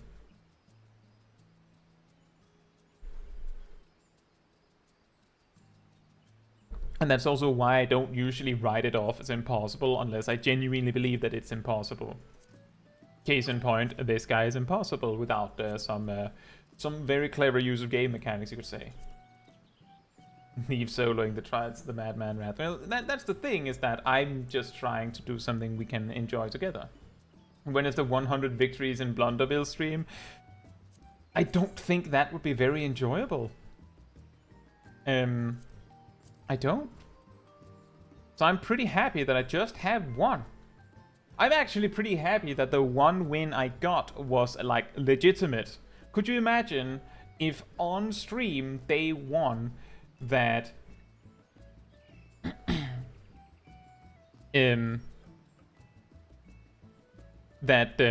I got my one win from those where it bugs out and puts you in alone? That would have been sad.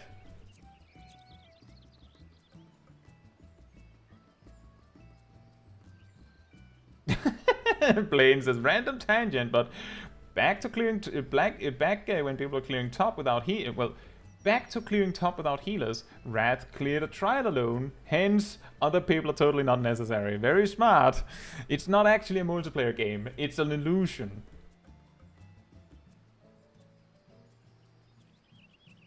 Right, so we go into Kugane Castle first. Something that I know, a fun fact about the Temple of the Fist, and I just want to let you all know, when Blue Mage got expanded to level 70 max, I actually soloed all dungeons that had a Blue Mage spell that I could feasibly solo my way through. Notably, I did both Kugane Castle and Temple of the Fist solo. A really funny thing about Temple of the Fist in that regard is that shortly after the Blue Mage expansion, a bug fix was added that made it so that the trash mobs in Temple of the Fist was no longer immune to deep freeze.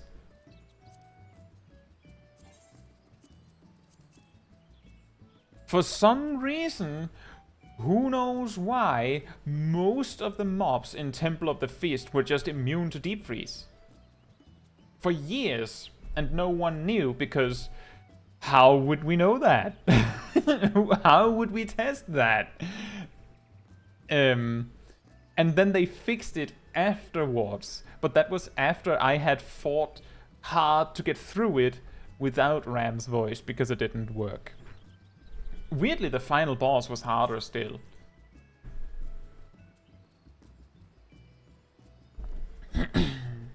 Right. So, Kugane Castle then. But yeah, we can always, like, if we're still having fun with all this, we can always, like, circle back around and try trials or raids or something to see what is soloable. I did that previously, like ages ago. Tried to solo content in like more random with no like specific plan. But I feel like this is a pretty good way to like start on something like that. Like do a bunch of stuff that is a lot more doable.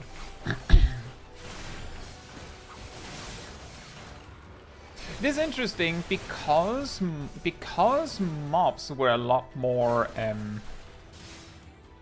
like unique, you could say, in the way that they functioned back in A Realm Reborn, including bosses. It was not a thing that bosses were immune to stuns, for example. So that meant that a boss was only immune to stuns if it for some reason made sense for the boss to be immune to stuns. Nowadays, turns out it's pretty overpowered to just stun a boss, isn't it?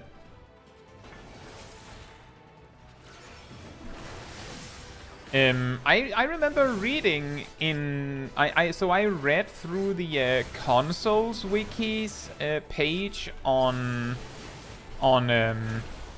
FFXIV Extreme, I believe, and the guide itself listed that if you stun FFXIV every time, like every X seconds, like every so often, you can skip his tank buster or something like that. And you had to stun him so often that yeah, you can't do that now. And there was like an addendum where they were like, you can't do that anymore because diminishing returns exist now, which I think is extremely funny. There was a time where Final Fantasy XIV didn't have diminishing returns on stuns. I'm just sitting there like, how did that work with Holy? How did that work with Holy? Did Holy not, like, was it because Holy was incredibly expensive or something? Or was it just that it didn't work like that? Or did no one just consider it? Or was the diminishing returns just way more lenient? Or was the time frame where stuns didn't have diminishing returns very, very small? Because I never, like, dug deeper than, huh, that's funny. Anyway. If you have the road to 80 buff and get a job to 80, do you lose the buff for all other jobs? No, it's based on the criteria that gave you the road to 80 originally. I believe it gives it to you for a few months, or when the server that you happen to be on, which gave you the road to 80 buff itself, when that server is no longer a preferred server, then they will take away your road to 80 buff, assuming that the time, like the grace period, has ended. So can't remember if it's 2 or 3 months, but if it's 3 months, for example, then if the server has stayed the preferred server since you, like, made a character on it forever, and it just never stopped being that, then even if the 3-minute grace period has ended, you will continue to have the road to 80 buff, as long as it stays the preferred server. However, if you get the road to 80 by just joining the currently preferred server, which is what usually happens, like if you make a character on Louis Soir right when it happens to be the preferred server for like a day or something, then it will disappear after the set grace period is up. Gale says Holy is the worst AoE spell nowadays. Nowadays, that is true. That is true. But unrelated to the fact that there was a time period where stuns didn't have diminishing returns. I'm just saying, if stuns didn't have diminishing returns, then Holy would be the best spell in the game. Right next to Shield Bash. Especially on bosses that are well, exclusively on bosses that can be stunned, right?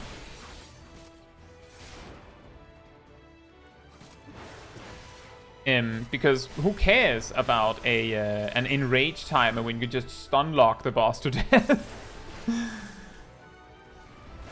And I'm guessing that the reason why they implemented diminishing returns was either because A, people were stun locking bosses to death, or B, because it was too convenient to repeatedly be able to stun a boss with the less easily, like less endlessly accessible options that that other jobs had.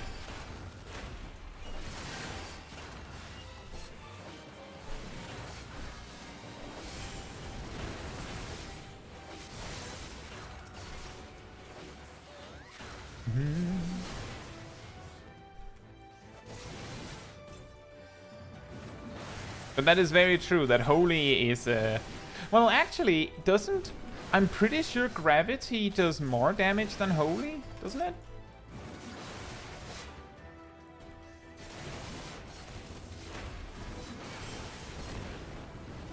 Oh, Gravity does less damage than Holy, right? Gravity is ranged. Well, that depends on what what is the like qualifying criteria of a good or a bad AoE. Personally, I actually find Gravity more awkward to use than Holy.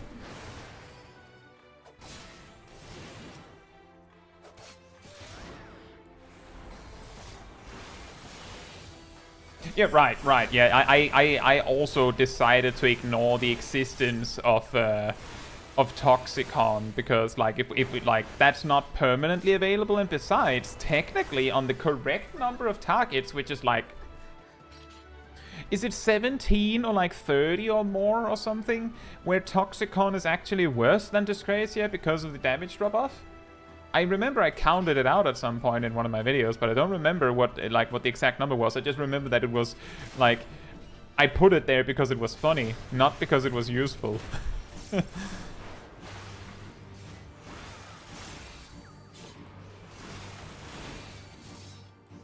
Isn't Art of War 2 like 185?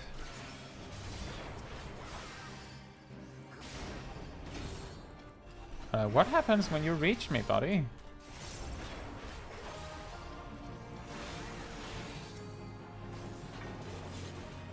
Oh.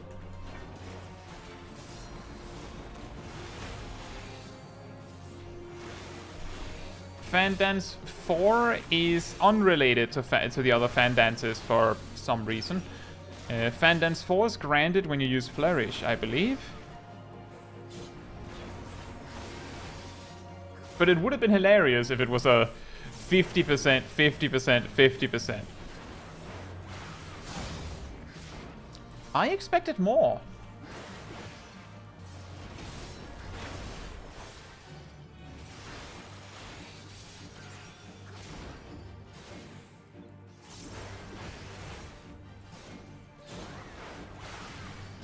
Oh my goodness.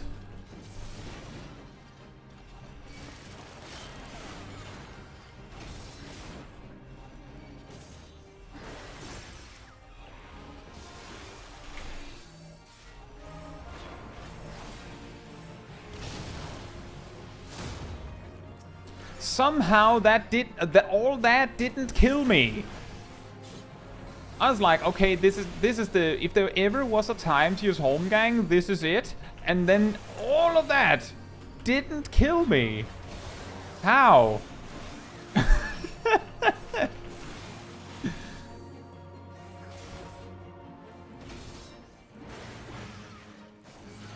Also, I just want to highlight the fact that this boss's auto attacks does more damage than his Kenki release. So he's just, whenever he casts that, he's just wasting time.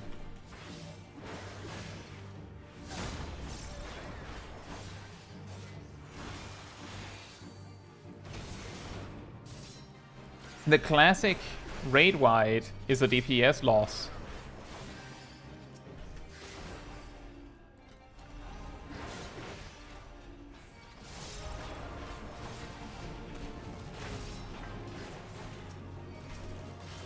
Are you kidding me?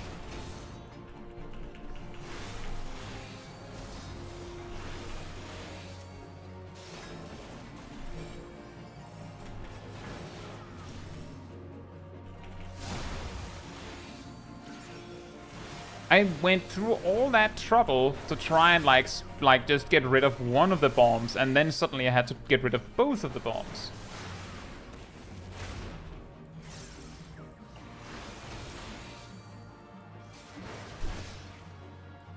Jail says White Mage, I think, is the only healer where there's a DPS is a potency gain on single target to single target on 2 targets. Yes, that sounds right. That sounds right. Well, I mean, that is just a thing, right? That is just a thing that they've decided about White Mage. Like, I've talked about this before, but like the strengths and weaknesses of jobs tends to be what really highlights the uniqueness of jobs. Much more so than like looking at them and going, this one can this, why can't this one? Stuff like that.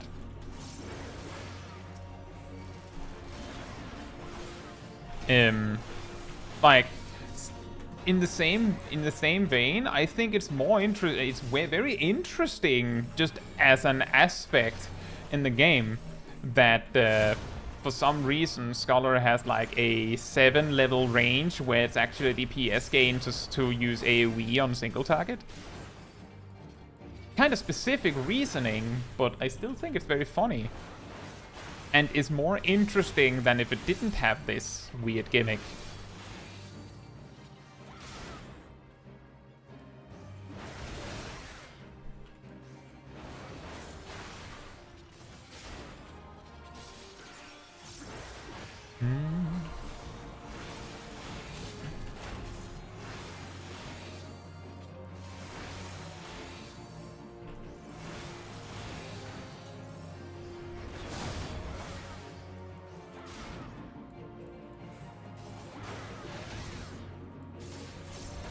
That is correct, Lukathamagi. That is from level 46 to 53.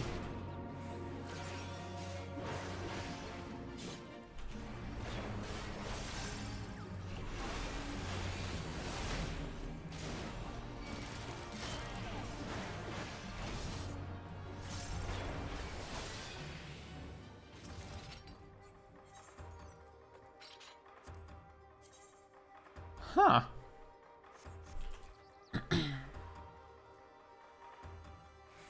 Jesus says, speaking AoE, is Dark Knight the only tank with AoE combo being a gain on 2? I think it gets complicated and it depends on level ranges and stuff. I'm pretty sure that Paladin has a reason to AoE on 2 targets because it actually heals them more.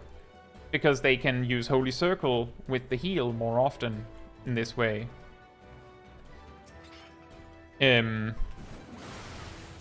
Similarly, there could be an argument to be made that Mithril Tempest might actually be a better choice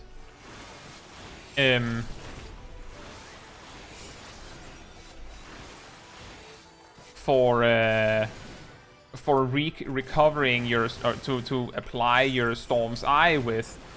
If you're on 2 targets anyway, because it generates more beast gauge per GCD than your than Storm's Eye does. So it becomes a little complicated, but I'm pretty sure that Dark Knight is the one tank where it's like, oh, there's 2 targets, you just use AoE then. Although it does come at a slight healing loss, like opposite to Paladin, who sees a healing gain.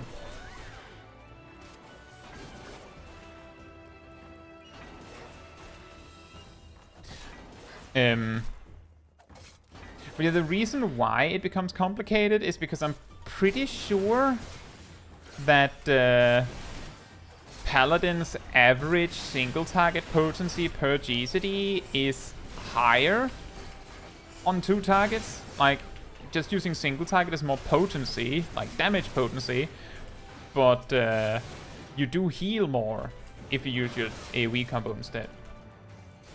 Gunbreaker has the same argument that technically you can generate resources faster by using your AoE combo. Which again might lead to making it worth it to use your AoE combo, but not your AoE finisher. I can't remember off the top of my head. Like, the thing is, if you check my guides, like my actual job guides, I've calculated these things in those guides. So I don't remember off the top of my head when what is better, but I've actually calculated it if it ever mattered for a job. And included it. And I do specifically remember that I included this in detail for level 60 on Gunbreaker, because I remember a comment that said, so what? Why would you single target when there's multiple targets? Then you'll just have one of them die sooner. And I'm like sitting there like, yes, so that's why you alternate your targets when you're using single target on AoE.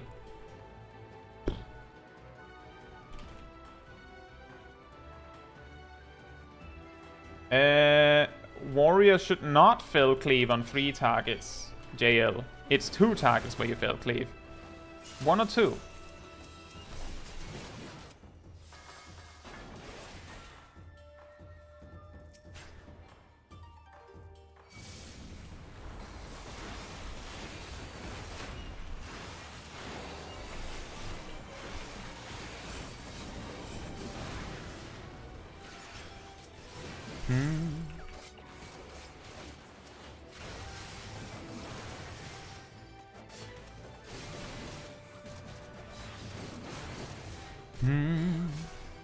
The reason is that Fell Cleave is 520 potency and Decimate is 600.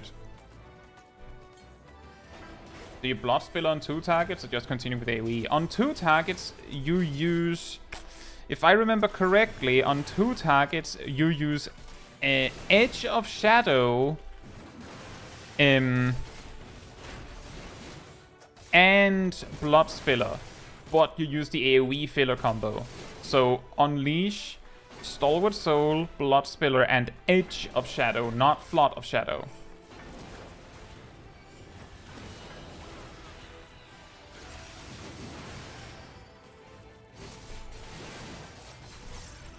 And if I remember correctly, before you get Edge of Shadow and Flood of Shadow, you know, the upgraded versions in Shadowbringer, before that,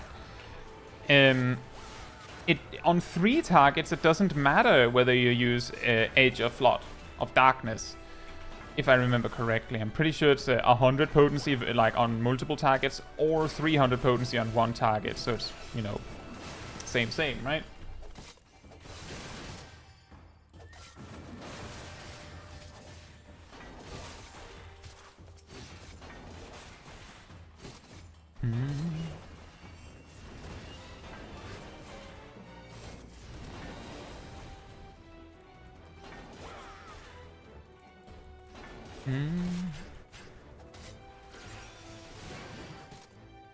I'm wondering, why is it that some of them are so much bigger? Are they like constructs? Oh, yeah, they are.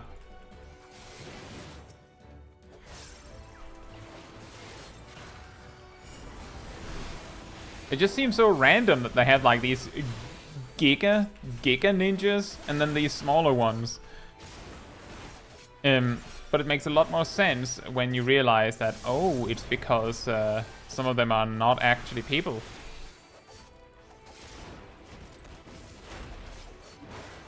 I don't think I can stop him. I thought they just ate their veggies. That, uh-oh. That would be an effective trick, huh? Now eat your veggies, little ninja boy. Don't you want to be big like the big ninja boys?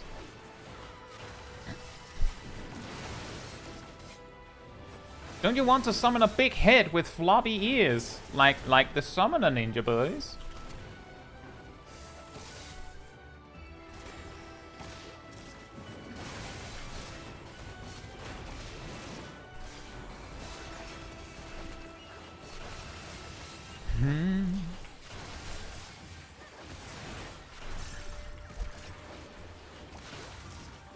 Yeah, I just took a closer look at the very tall ninja and realized that I could actually look through his stomach.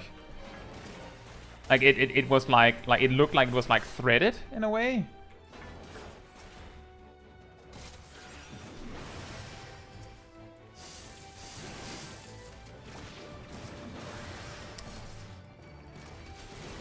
I knew ninja was a pet job. Well, you see, Bunshin is a pet. At least it's programmed like a pet, for some reason.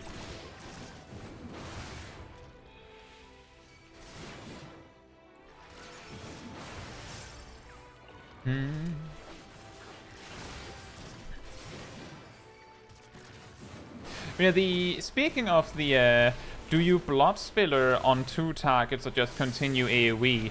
It's a massive DPS loss to use Quietus on 2 targets. Relatively speaking. However, if you can't actually be bothered to like properly switch targets as you go, then it's just going to mean that you have to stop AoEing sooner, right? So it might not actually be worth it.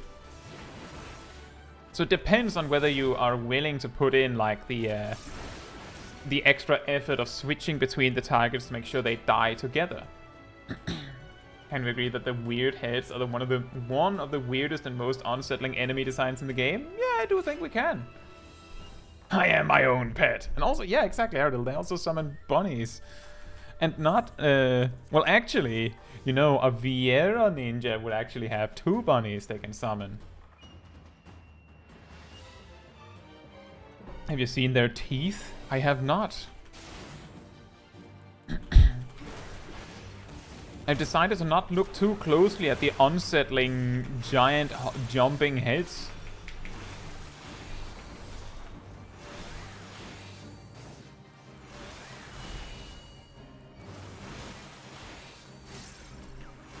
I can't remember what they... Oh, the tatami mats. Right. Clockwork Raiton.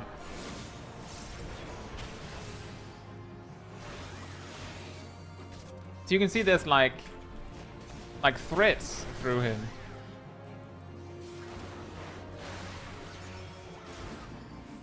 You know... Wait, did you just summon ads? Oh boy. That's not a medium, that's a large.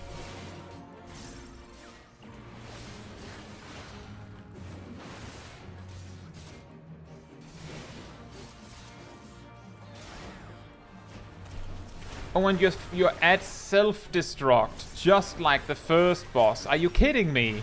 That's... Both bosses had Harakiri as an attack. On their ads, specifically.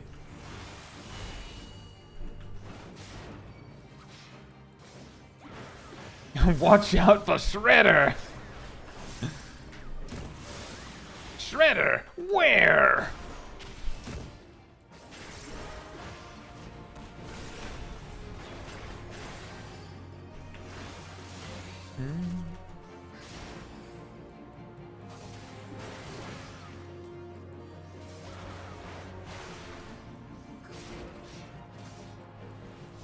Oh yeah, the big Aura Ninja from Mount Rockham, that's true. The Aura Ninja who had a Doggo Summon as one of their mechanics, potentially.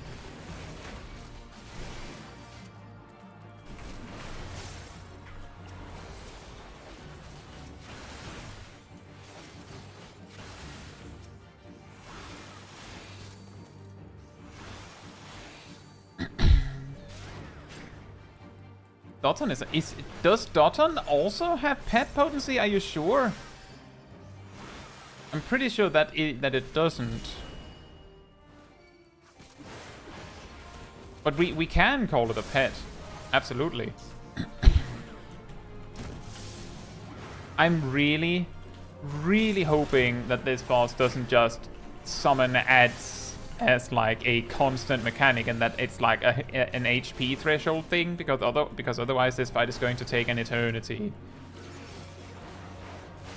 However, I am going to stockpile my inner release just in case, because I don't want to know whether the Harakiri thing actually just kills me.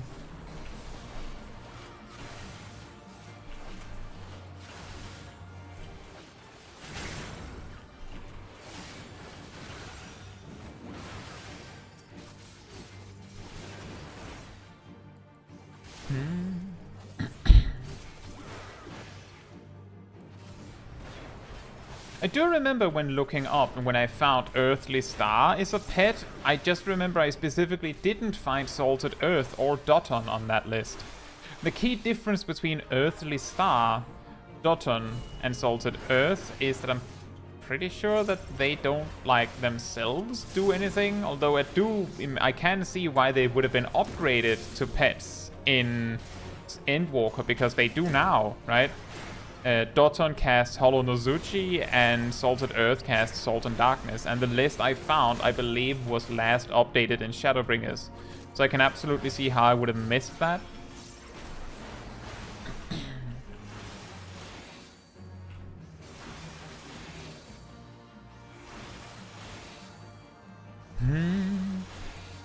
I messed up. I mindlessly used my inner release, and now I don't think I have the power to kill these guys in time.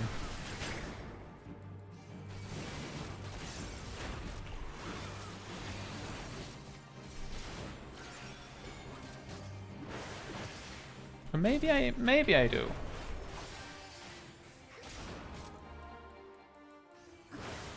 So close. 3,000. Okay, then I think it was a good call that I decided to like invest in stopping them. Matthew says it's not pet potency, but I think it's its own entity. Okay. You know, that works for me. And that also makes sense.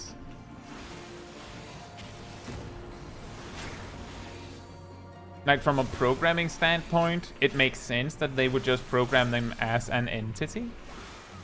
But I've also talked about this before in regards to pet potency in general, that it feels... It's such a weirdly detailed feature of the game that is just there for some reason.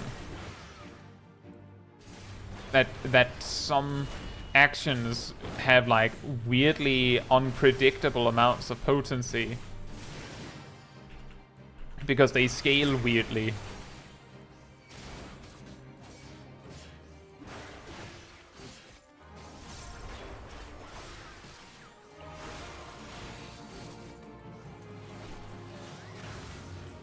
I can't kill that one.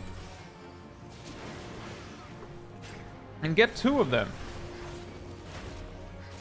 And now I'll just, I think actually I don't need to worry about another set of them.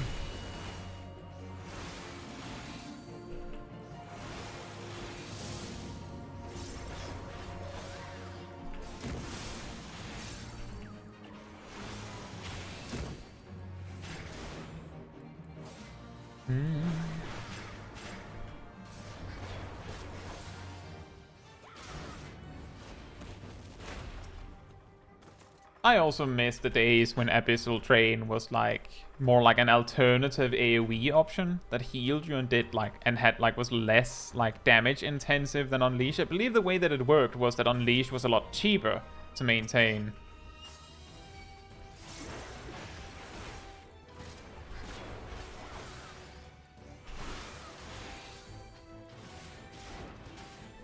And that was what defined why it was better to use Unleash for damage. Yeah, quote unquote 1300 potency Agmon, yeah. Yeah, I believe so. In Stormblood, which was when I started playing this game, my first max level job was Red Mage. Then I was met with the fact that queuing for stuff takes a lot of time, so I leveled up Paladin. I don't know, like I believe I also leveled up Samurai in that exchange. But the only, like, I don't actually remember playing Warrior very much. I remember, however, playing Dark Knight a lot. I specifically remember that Abyssal Drain was particularly busted on the massive AoE pull right at the start of Doma Castle, where there's all those like little machine robot things that don't hit very hard, but there's like a lot of them. So each of them heals you when you use Abyssal Drain, or also back then. But each of them hitting you also activated, what was it called? Blood Price? Which was like a defensive variant of Blood Weapon that you could only use while Grit was active. Which meant that you generated a ludicrous amount of MP, so you could use Abyssal Drain more. Which cost MP back then. And it led to like a weaker version of, well, basically Bloodwetting, right? Basically Bloodwetting.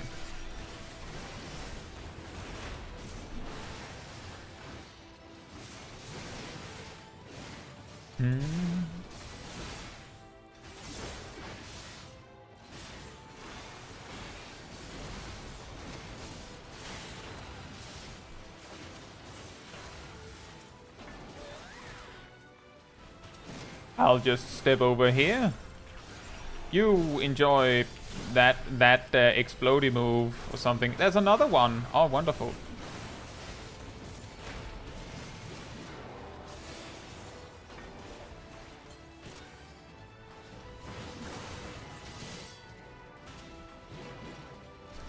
I chose a very weird pathing there.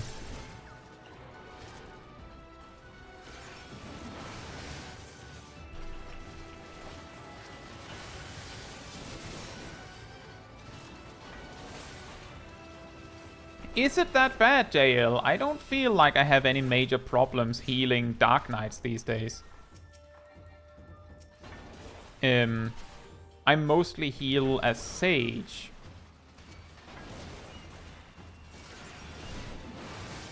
Like it is the one way you have to work the most as a healer, but I don't feel like it's like massively problematic.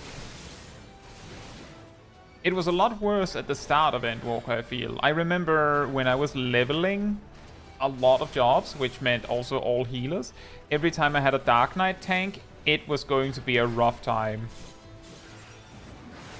And it didn't help that there was also a lot of astrologians that had a hard time.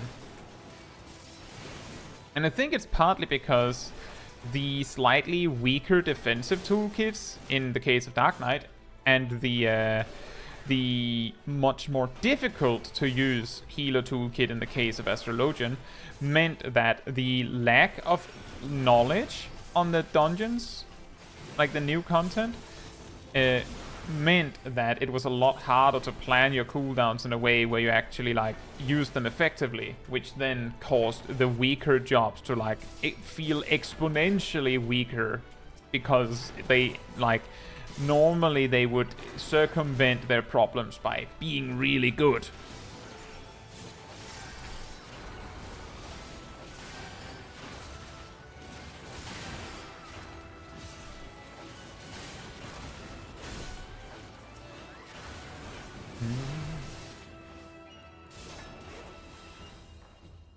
See, that's the thing, JL. That's the one. Because the thing is, and this is also a problem with gunbreakers, and that is what, in both cases, typically is what causes people to think that those tanks are a lot weaker, is that for some reason, the Dark Knights are sometimes just choosing to spend all of their MP on Edge or Flood of Shadow right at the start of a pull.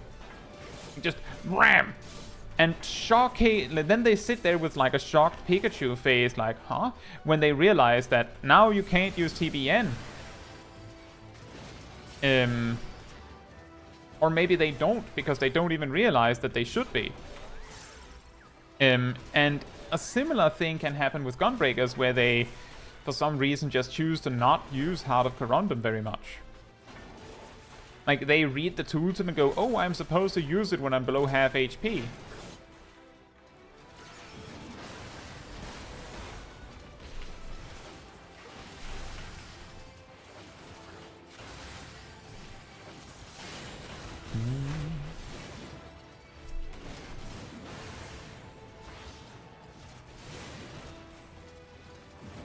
But that is the thing, is that with Warrior, the only thing you need to do to, like, cover a third of your job, basically, of keeping yourself alive, is just press Bloodwetting on cooldown. Just mindlessly press Bloodwetting on cooldown, and you've already done, like, a third of all the tanking, like, defensive duty necessary, because Bloodwetting is broken as, like, incredibly broken. Paladin can also get extremely far by using, like, Holy Sheltron aggressively. But the thing is that Paladin was never sold to anyone as, like, an offensive powerhouse tank. The people that play Paladin because they wanted to play a tank, most likely. So they are expecting to use a lot of defensive cooldowns. They're expecting to do it, and if they've leveled all the way from level 1 this way, they will probably also be acquainted with the fact that Paladin sometimes has to work a little bit harder to deal with mechanics. Not to say that Paladin is weaker, more so to say that Paladin is slightly more complicated than a warrior defensively. Dark Knight and Gunbreaker both have this weird detail where they are sold as, like, as fantasies that players that might not want to tank would want to have. So it's a lot more likely that your tank who's a Dark Knight or Gunbreaker isn't particularly interested in actually tanking. And that also matters. So it's much more common to have a Dark Knight or Gunbreaker that does not actually want to use their defensive cooldowns because they actually want it to be a DPS. But there is no Greatsword DPS or Gunblade DPS.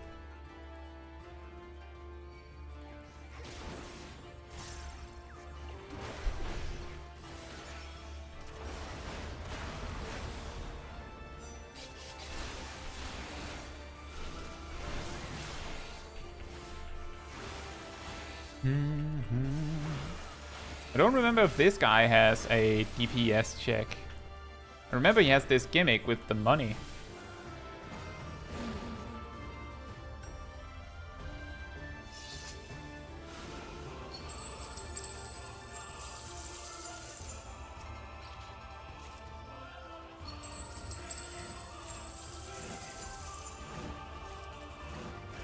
Ow! Didn't know you could do that. Ah.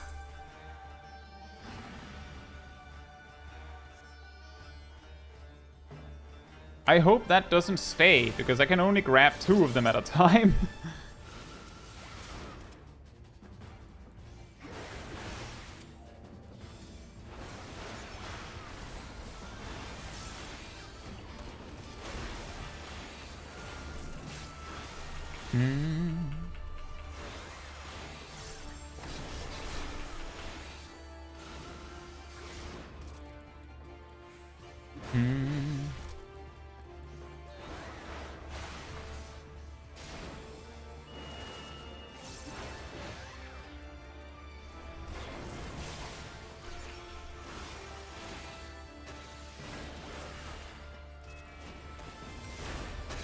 And that's exactly what I mean, Blaine, is that the problem with Dark Knight is that it has to work a lot harder.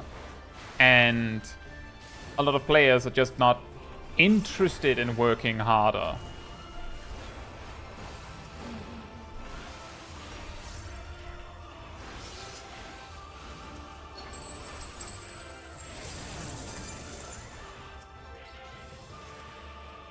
Okay, that does stay, so that's quite significant.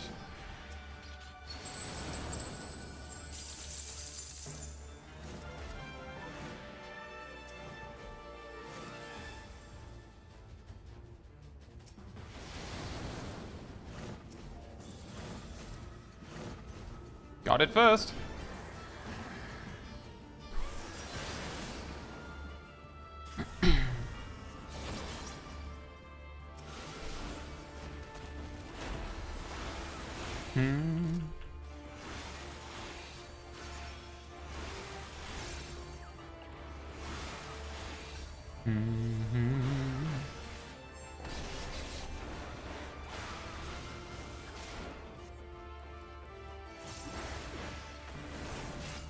I sure hope he doesn't have more money than this, because I can't do this. Like, I don't think I can stop him if he comes with even more cash. I can't do it. I can't do it like a third time. Then he's going to get really close, especially if he brings out even more money. So you better not do that. You better just stand over there for the rest of the fight.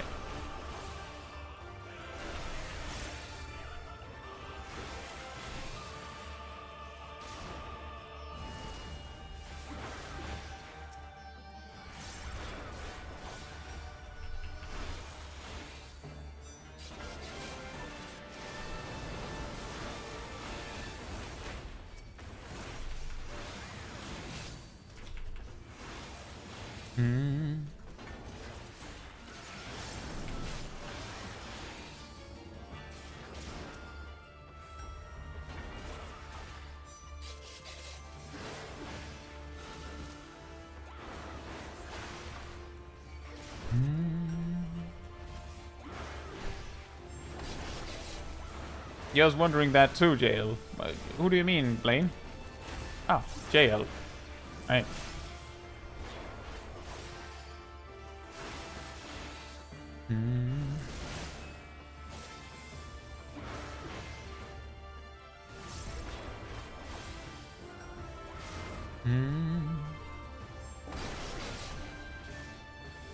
can ask me too. Well, I actually do heavily recommend that you use all of your cooldowns, all of your damage cooldowns on AoE packs.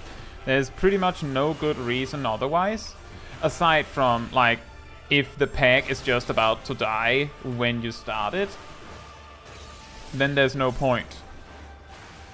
But in pretty much all other situations, you kinda should. So you should not save your cooldowns for bosses. If you want to practice your opener, you should do that in Stone Sky Sea, where there's a striking dummy that specifically gives you a great opportunity to practice your opener, because you can just reset if you mess it up.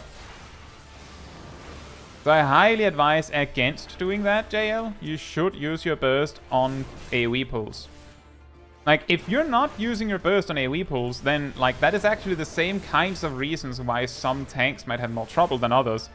Because part of tanking and healing is metering out your cooldowns so that you can kill everything before you run out of cooldowns. But if there's a DPS in the group that's just slacking because they want to save their cooldowns for burst on the boss, then that can lead to the tanks and healers running out of resources, and then it feels like the healer has to be a pocket healer and just spam cure, right?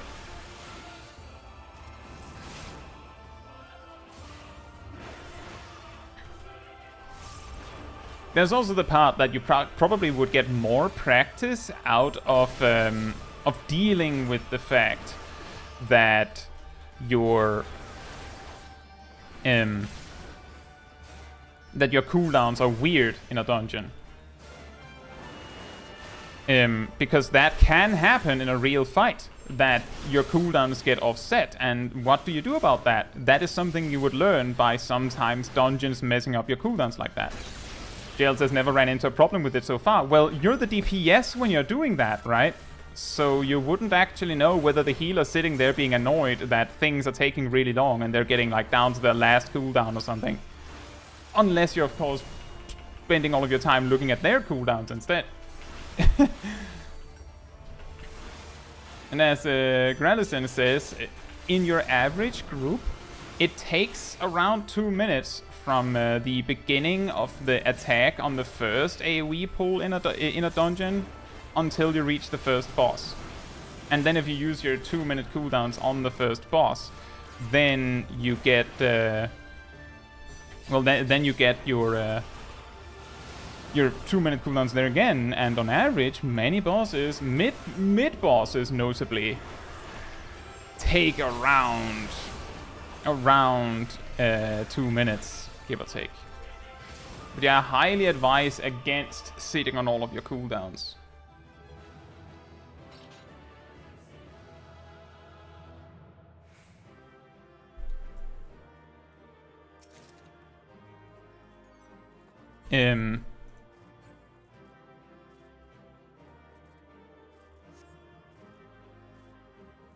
But yeah, the thing is, you should, like, if you want to practice something specific, like if you want to practice a specific fight, you can practice that. If you want to practice the mechanics of a specific fight, you can do that.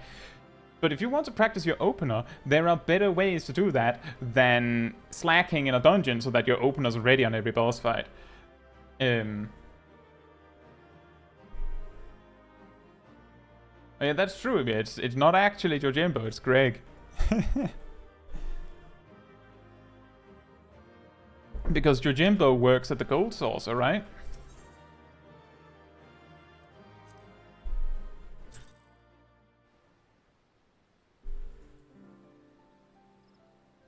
That was very easy, actually.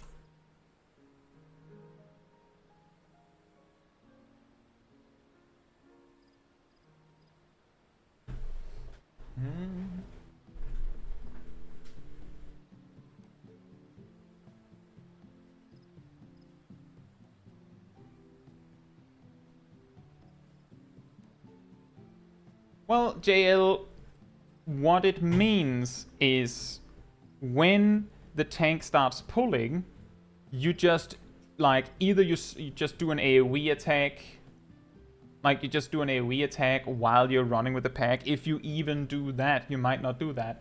What we're talking about is when the boss, when the tank has finished pulling, stops at the end, and then fights them, you use your cooldowns there as a DPS. You shouldn't use all of your cooldowns while chasing the mobs, of course. You're using them when all of the mobs are clumped up so you can hit all of them with a big burst. And if you do that in your average group, if you do that on the first big pull that the tank does, then you will have your cooldowns ready either when the first boss starts or like 30 seconds in. And the thing is, there's also something to be said about learning a reopener. Many jobs have harder reopeners than actual openers. But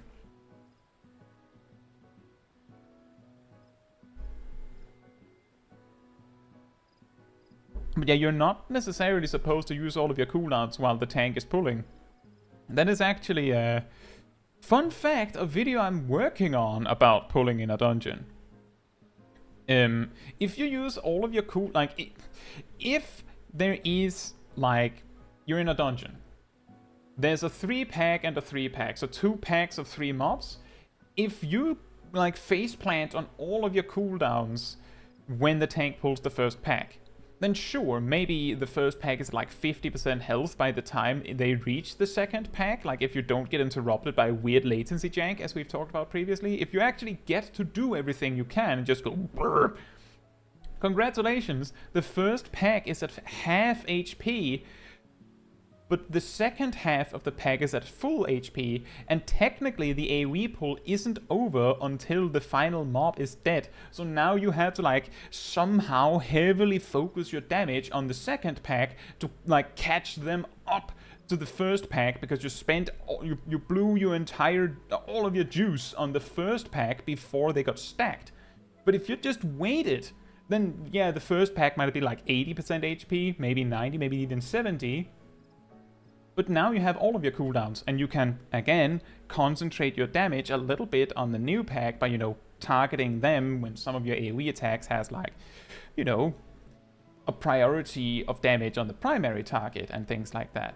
And if the mobs aren't perfectly clumped together, then you can AoE, like, then you can focus on AoEing the ones that have more health left and things like that. JL says, I don't care that much about dungeon content though. It sounds like you have a lot of opinions on it though. That was what I got the impression from, but maybe that was not you, and it was just me thinking that. Like, for example, your opinion on Dark Knight's tanking.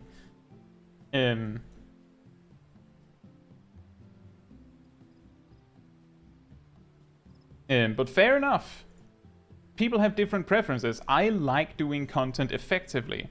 That's why I think it's fun to solo content as well, because it really underlines how effective you can be as even a single person.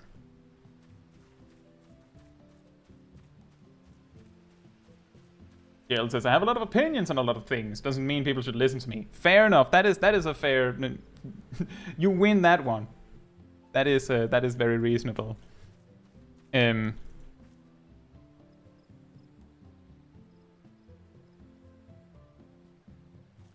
Gralison says, I'd even say burst is more important on AoE because the percentage increase in damage is better on higher numbers. Yeah, so the weird thing with that, and this is something that I actually learned by playing World of Warcraft.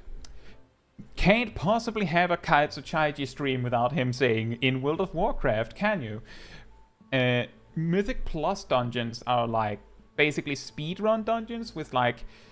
You can increase the difficulty so the enemies have more HP, they hit harder, they have special extra mechanics just slapped onto them. Obviously, the fastest way possible to beat a dungeon is to pull everything and just cleave it down. Or, at the very least, pull as much as you can and cleave it down, right? That makes sense. That much makes sense. I'm pretty sure we will all agree on that. The thing is, in these Mythic Plus dungeons, you can easily reach a point where the mobs actually do so much damage that, like, the tank can't actually tank all of that. They'll just die. It'll just fold like tinfoil, just. So you have to kite them and stuff. But what you can do is, for example, use invulnerabilities. Or like just smash every single defensive cooldown they have, so that they take, you know, way less damage. And this works because if all the players just faceplant on all of their damage cooldowns simultaneously, they can do so much more damage that maybe they can kill the pack before the defensive cooldowns end. But the difference here is that in Final Fantasy XIV, because we have like a limit to how much damage we can push out the door at once, we generally go, oh well, we'll use a 15-second cooldown there, an 8-second cooldown there, like just make sure we're not taking an insane amount of damage, but just taking a reasonable amount of damage while everyone like slowly whittles away at the enemies, which I think leads to a more interesting experience. Because if your only way to win a fight is to just go, if I instantly kill you faster than you instantly kill me, then I win. Like, it basically just grabs a prolonged fight and just squishes it down to milliseconds, which is not always the most fun. But what I learned there is that because you need to burst this hard to deal with the packs, it was always more important to use all of your cooldowns on the trash leading up to a boss than actually saving them for the boss.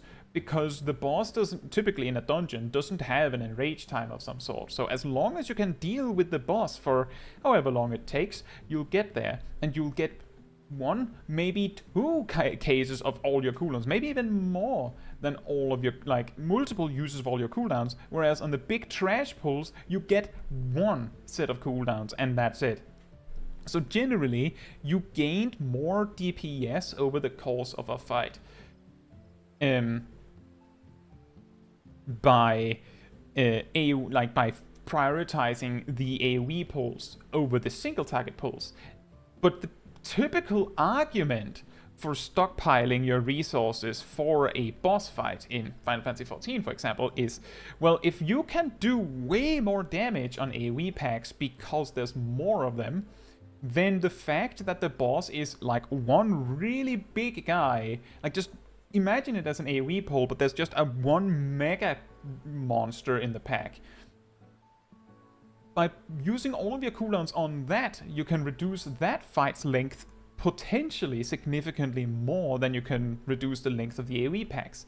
The typical counter-argument to that is, as we talked about, if you use your cooldowns on cooldown, you will probably get them again the same amount of times on the boss fight anyway, so it doesn't change anything. It's just, do you want to also have them on the trash packs? Like, that's kind of how it goes.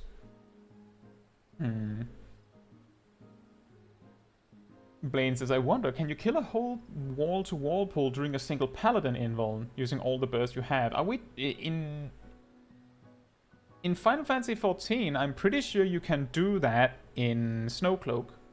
The first mega AoE pull with all the wolves in that. For some reason, every single mob in that pack has like an action they can use. So usually they hit twice every auto attack. Maybe every other auto attack. They just hit extremely hard. But for some reason, they had to trade that for having more than nil HP, so they all just drop easily. So you can actually just pull everything, hallowed ground, and possibly come out on top with just that. Thank you for checking in, Gradison, and enjoy your raid. Asmongold, see, Gradison says, Asmongold said it the best way. If the game punishes you for mistakes, then so will the player base. True. Very true. And this also combines with the other things that I said in my video a while back on why it's okay to suck in Final Fantasy XIV. What are you in a hurry for when you're doing an expert roulette? Why are you in such a hurry to clear that expert roulette? What are you going to do when you're done? You're probably going to go out and AFK in Limsa Lominsa or something. maybe you're going to do other roulettes, but why are you in a hurry to do those? The only things that like people are typically in a hurry to do are like gear upgrades. Like the amount of content there is that you quote unquote have to do. No, I'll get to that, JL. It's the middle ground that we're talking about. What are you going to do with that time? Because most of the things that you need to do on a weekly basis is very limited, so you don't have to hurry. Like, the reason why people typically want to rush through an expert roulette is because there's no reason to slow it down when they can go faster, right? If you can do it in half the time, why do it in twice the time? Because what you can do with that time that you saved is literally anything other than be in that expert roulette. You could do a different roulette. You could do a frontline. You could go and proc savage raiding. You could try an ultimate. You could walk your dog if you have one. You could walk your dog if you have a dog. You could pet your cat if you have a cat. You could feed your fish if you had fish. Like, you could spend that time on other things. That's the reason. In World of Warcraft, on the other hand, if you, like, once you come out of that Mythic Plus dungeon, you're doing another one. And another one, and another one, and another one. So you wasting even a minute or even a second of that dungeon for no good reason means that you're eating into this person's time to span dungeons. Like, they actually have potentially infinite amount of time they can invest into progressing their character in World of Warcraft. We don't have that in the same way in Final Fantasy XIV, so we don't have the same need to hurry. However, there's no reason to like go slow mode just because we can. But that is, I believe, typically the reason why, like, that is one reason. There's also the part that being hyper toxic in a dungeon can get you suspended. And there's also the part that vote kicking someone for being bad can get you suspended. I'm saying can because it's complicated, but the point is that in World of Warcraft, you just right-click the person, vote kick, and write a reason and press enter, and that never, like, that will not get reviewed by a person. If you just say Lomao bad in the reason given and the other people click yes, then that's a legitimate reason to get kicked in World of Warcraft, not in Final Fantasy XIV. So like that also means that you can't just be toxic in the same way. There's also the part that DPS meters are legal in World of Warcraft, so people are much more likely to compare to each other real time. So they're much more likely to go, well, this DPS is doing bad damage, hence bad. Get kicked. But yeah, I get the irony, JL, in me both going, oh, you should use your cooldowns as much as possible to rush the dungeon as much as possible, but also, why are you in such a hurry, man? Relax. The middle ground that we're meeting is, I'll say, use your cooldowns, do as much damage as you can. It's more fun that way for everyone. But I will also tell that DPS who's running ahead of the tank, why are you hurrying this much? Like, dial it down a bit. Like, stay behind the tank, let the tank do the pulling, okay? Like, that's the middle ground. That's where I say that's where we know how fast we have to go. So fast that you're doing what you can, but not so fast that you're trying to like drag everyone else with you. You're not going to be the healer. You should not be the healer that rescues the tank unprompted. Like, to drag them further forward. Do it if you're like, if the tank is in on it. Don't do it randomly. And that is also true, JL. AoE pulls in Final Fantasy XIV, typically the mobs themselves will do more like DPS to your party than the boss, which is also what you noticed in my big AoE pulls here. It's not like I was kiting the bosses, right? It would be less helpful to kite the bosses, but I could and I sometimes do. But I pretty much always kite all of the trash. Because I have to, with no healer.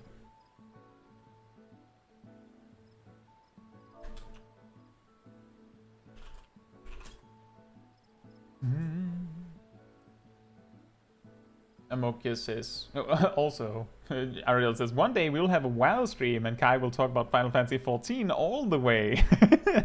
I'll just be in the, like, in World of Warcraft and be like, you know, in Final Fantasy 14, it would have been like this, or like that.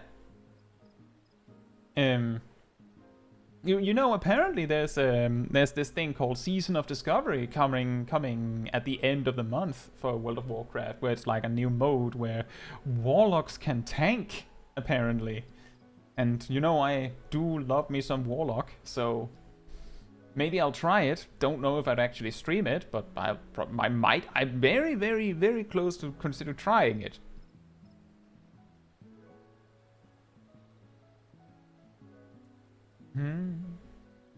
Amokius says, only thing I've heard about WoW is the sheer toxicity against new players, especially towards tanks. Turn me off from ever trying the game. Yeah, see, that's the interesting thing, because a side effect of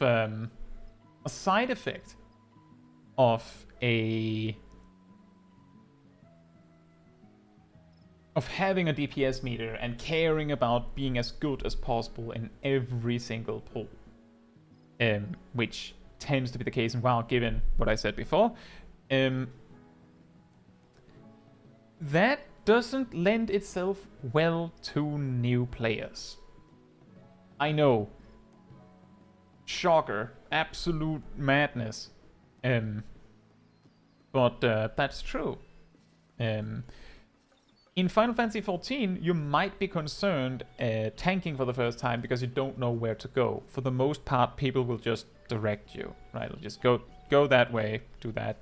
Often they will just not say anything if you don't bring it up. If you don't bring it up, then there might be someone who's going, you're going the wrong way, if you're going the wrong way.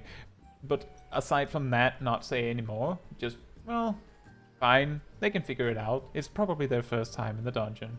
They can have their fun, because Final Fantasy XIV has this interesting relationship with really, really caring for their sprouts, right?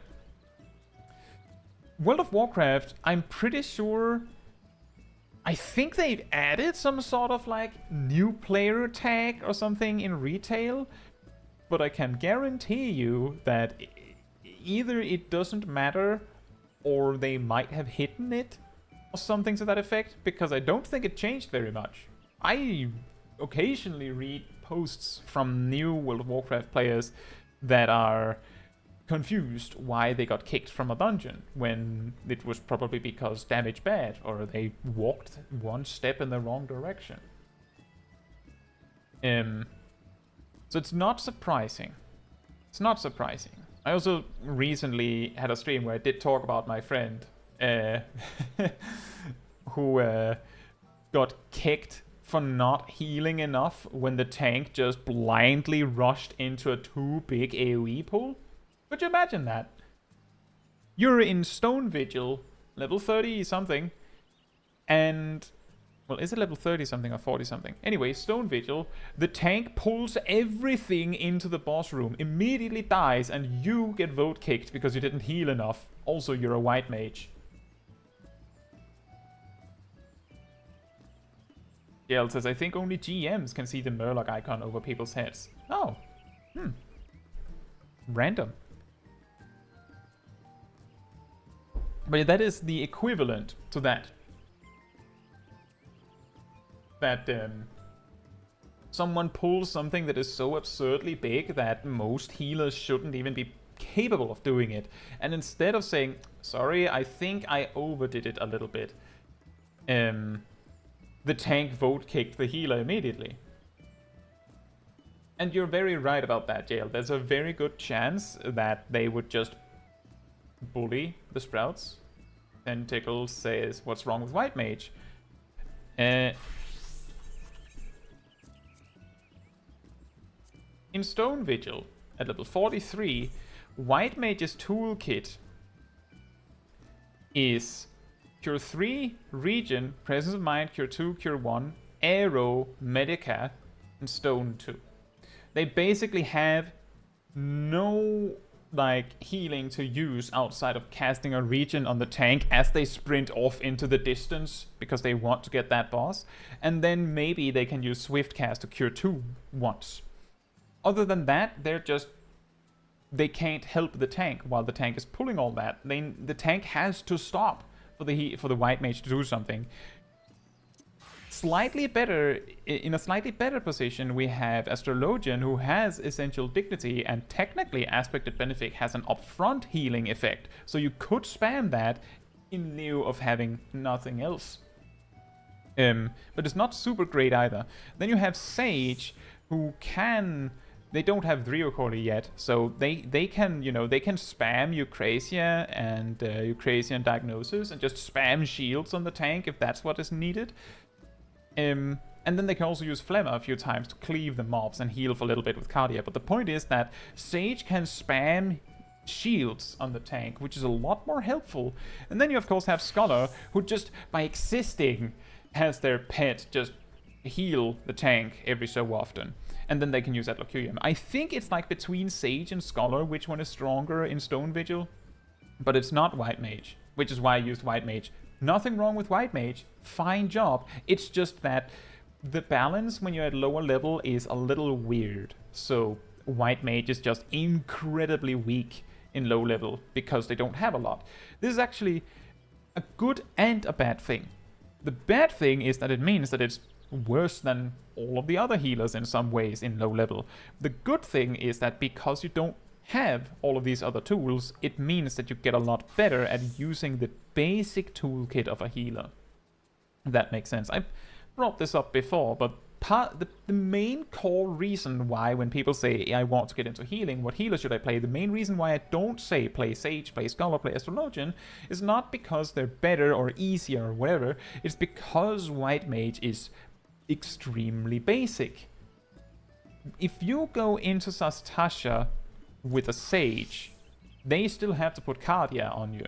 Or they still have to put Cardia on their tank. And they have Diagnosis. They don't have Physis, but they have Diagnosis, Doses, and Cardia. That's not a lot. They also have Prognosis and Agairo, but that's it. They still heal passively. Which means that you might get confused as to when exactly you're supposed to use Diagnosis, because Cardia does a lot of the heavy lifting for you. Scholar... I'm not kidding when I say that the tank has to pull pretty big for the Scholar to have to do anything. You just summon your pet and just follow the tank. And you can mostly attack. And then Astrologian is closer to the same as White Mage, except you have Essential Dignity. It's basically the same as White Mage, except you have Essential Dignity. Like that's, and you also have Light Speed actually. So you have a little bit more to work with in Sastasha as an Astrologian. So the benefit is White Mage has basically nothing in the low level content, which means that you learn when you need to use Cure. You learn how much Cure heals for, or you should. So you learn when you have to Cure and when you don't. Like if your tank is only pulling one pack at a time in Sastasha for some reason, then there is a reasonable argument that you might not have to cast more than like one or like maybe just one Cure during the pull. Like, that's it. Just one. But if they pull multiple packs, you might have to cast Cure more than once. But because the only healing that is coming out, for the most part, is from you using Cure, it gives you an incredible amount of control and therefore understanding of healing. You don't use Cure because the tank is missing 1 HP. If your Cure heals for 300 and the tank has 600 HP, then unless the tank is going to take more than 300 HP, you don't cast Cure unless the tank needs 300 HP. Like, that's the kind of things you learn by specifically playing, White Mage in low-level content. And as you level up, White Mage's toolkit will stay more basic and more focused on the healing that comes out is done by you. Astrologian has passive healing that they do automatically because they have attacks that heal as a side effect. Scholar and Sage both have passive healing. White Mage has passive healing, but it comes out exactly when you click it, as opposed to Astrologian that kind of just like plays it and then it happens at some point. Because White Mage has this complete control of their toolkit, it means that you get way more acquainted with what you need to and what you don't need to do. Because you don't want to do anything unnecessary, is the idea.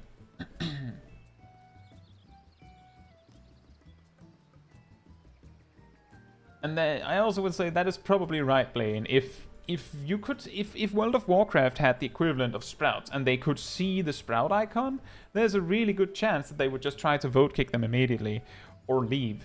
I've talked about this when we've talked about Praetorium. Why is it when all 4 players don't care about the cutscenes that we can't skip the cutscenes? And that's because if you could skip the cutscenes, if everyone wanted to skip them, there would be players that would be incentivized to kick the player who wanted to watch them. But that would be a lot more rare in Final Fantasy XIV, specifically because of how much we care about our Sprouts.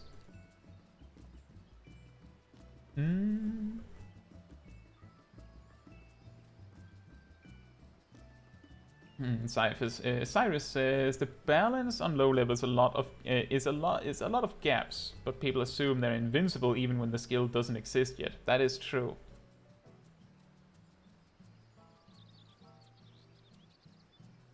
And that is very true. It's an interesting point, and it's pretty funny because I'm pretty sure this doubles with the fact that there's a significant amount of players that complain that you don't have your entire toolkit when you scale down.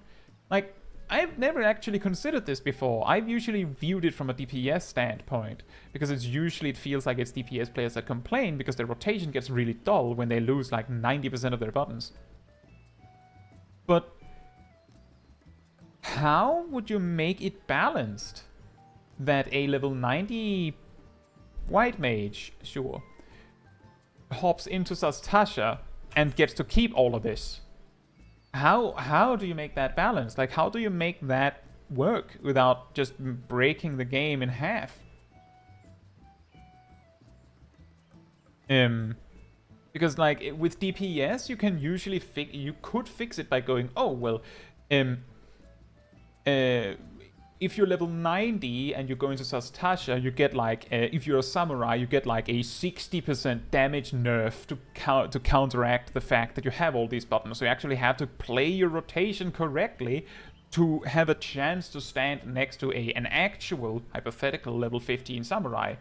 That wouldn't exist, but you get my point. Like, I could say you're a monk. With all the buttons you have at level 90, you get a 60% damage nerf when you're in Sastasha. That Pugilist, they do full damage, and they're basically just doing this. 1, 2, 3, 1, 2, 3, 1, 2, 3, 1, 2, 3.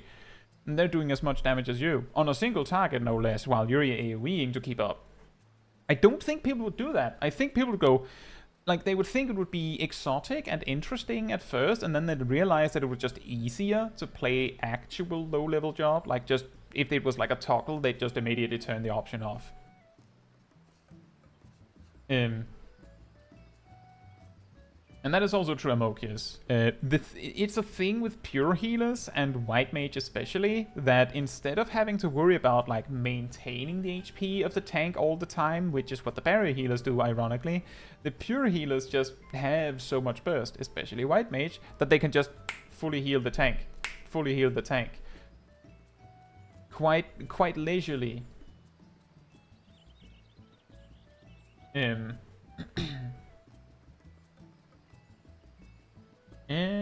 sorry, it says, I had a new player changing from WoW to Final Fantasy XIV and he started playing White Mage. He was scared playing it later, he changed classes, did a bit of tank and DPS, and then got back to healer, now he loves it. That is a good thing, that is a good choice. I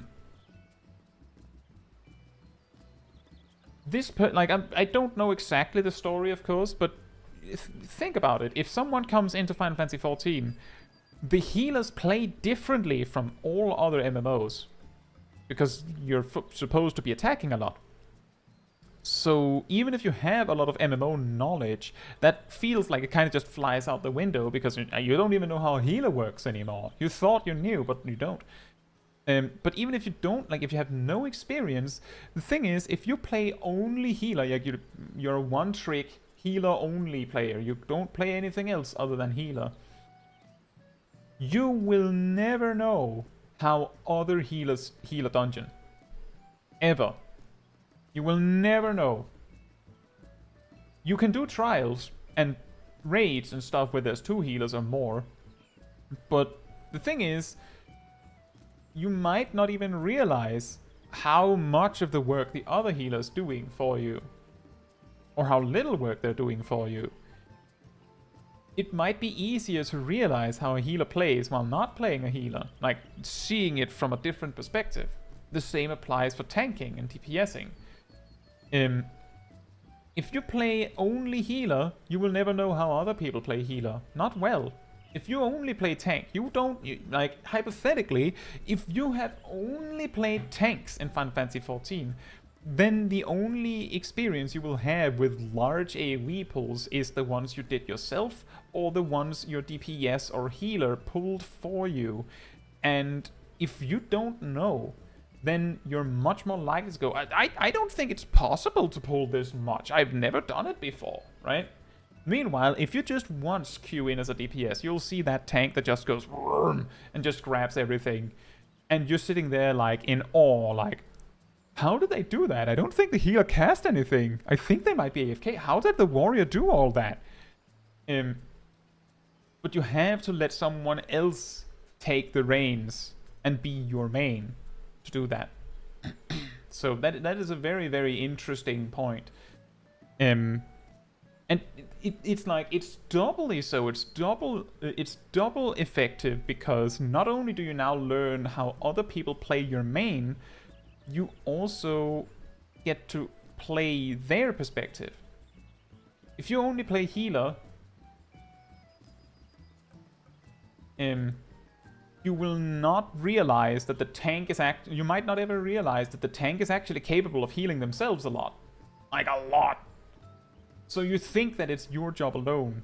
You play tank a few times, maybe not paladin unless you reach level 90 because they don't have any healing until like level 58.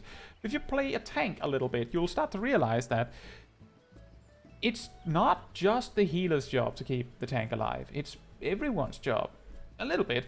If a DPS has a heal, it's also their job if it's free. Like, summoner has Rekindle. Thank you. That's a tank cooldown now, unless you need it. And so on and so forth.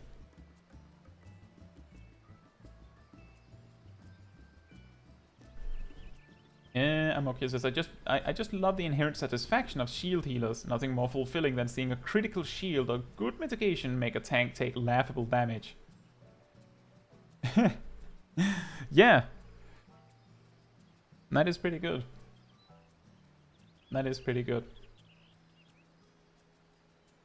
But it is funny because if every job just had all of, like, when you get scaled down, imagine if your actions just came with you, just like your role actions. I don't know why role actions come with you when you get scaled down, but they do, so here we are.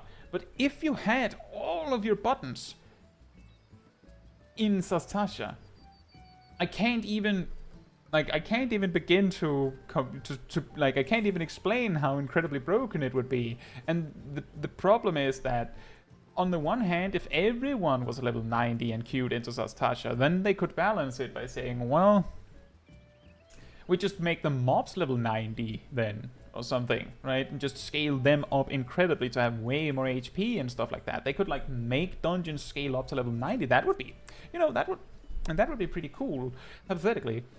But the idea is that people want to do this.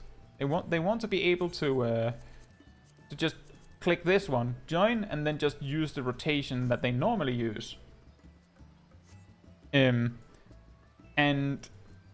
that doesn't work. It just doesn't work. it would also cause the same problems as I described before, where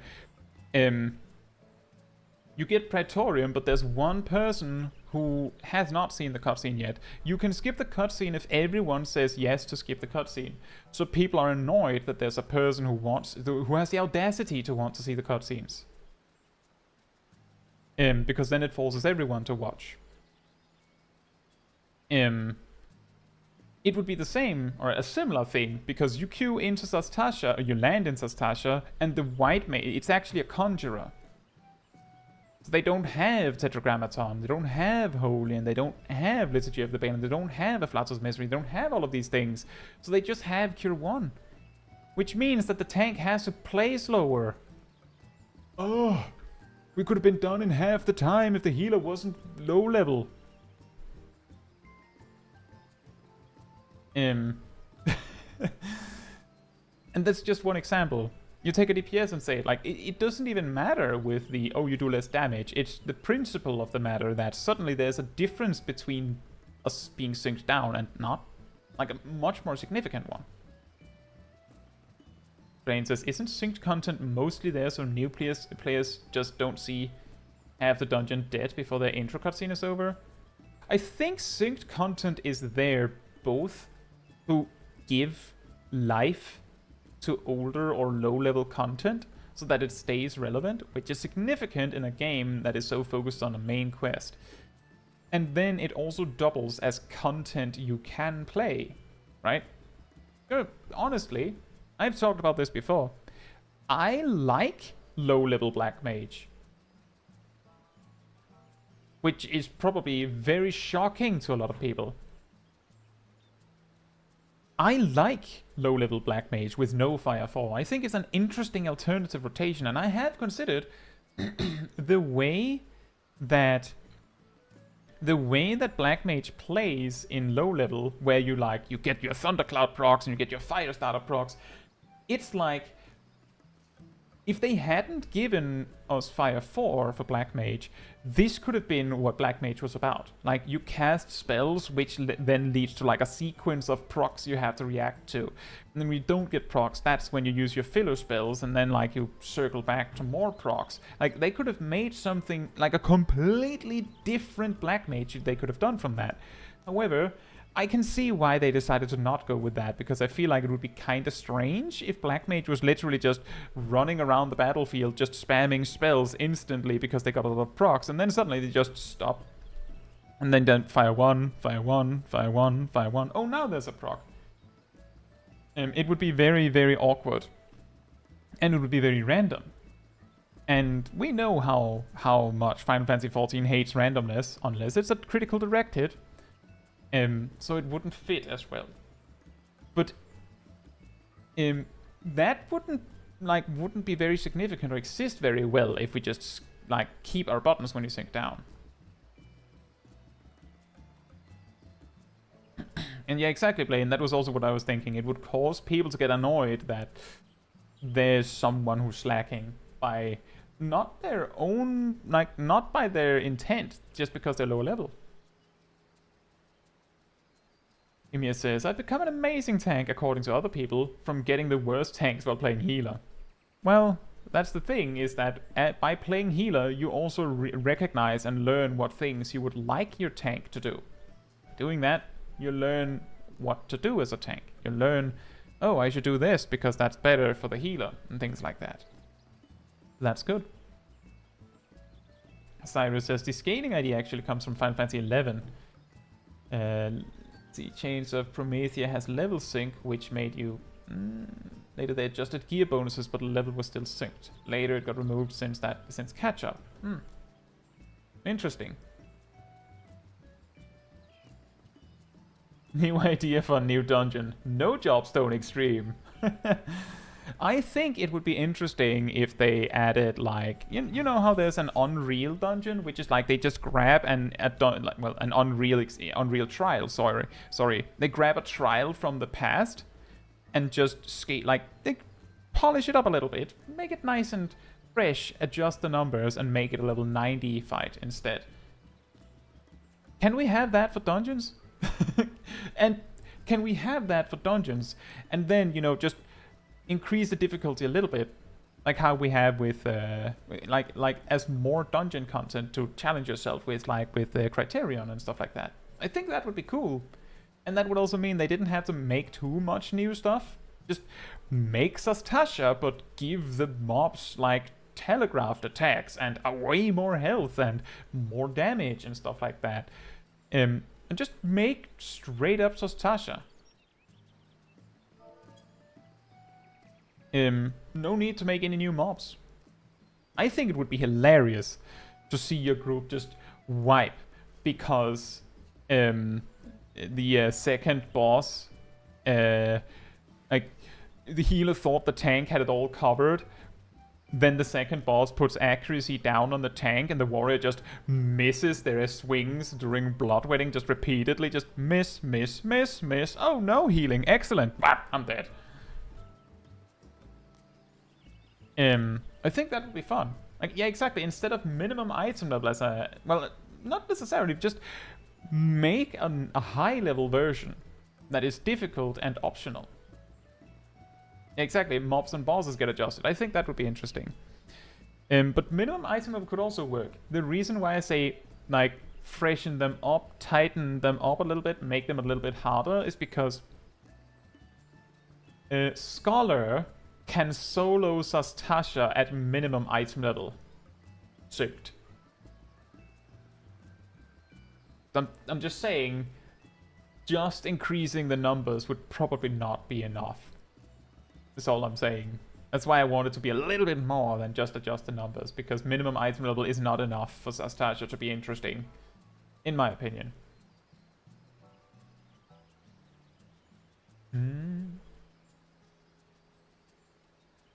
Spite is a fantastic tool to teach you. You're annoyed at bad healers. Become the healer you want to see. Exactly. Be the healer you want to be. You want to see. Be the tank you want to see. Be the DPS you want to see that does a lot of damage.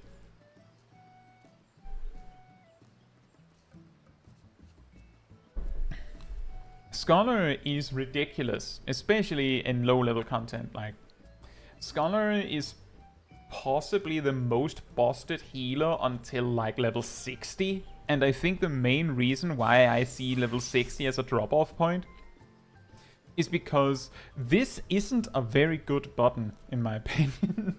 It's like, in terms of like soloing capacity and in terms of like healer power and capacity to do stuff, this and this doesn't really do very much for you. Like, they're both really good in the specific situations where they are good, but I'd rather have this and this, or this, or this, or even this and this. Like, it's just the other healers get way better stuff at level 58 and 60. And Scholar is like mostly still coasting on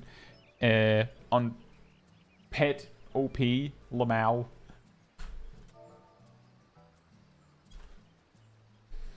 That is not to say that Scholar suddenly turns around and becomes bad at level 60. It's just more that it is no longer busted. When I soloed content in like mid to late AR in this series, it was mainly Scholar, because they can just kite everything while spamming Ruin. Like, you saw how much kiting I did in the dungeons as Warrior. Scholar just does that all the time. Cyrus says, what was that super old skill called that swapped int and mind? Cleric Stance.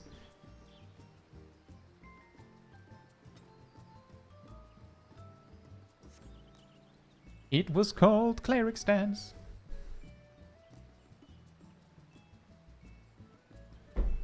I think part of the reason for that is that, and this is also part of the reason why I think they removed Cleric Stance, is because if it costs something for a healer to switch to healer mode, or rather to DPS mode, assuming that DPS mode isn't the default, right?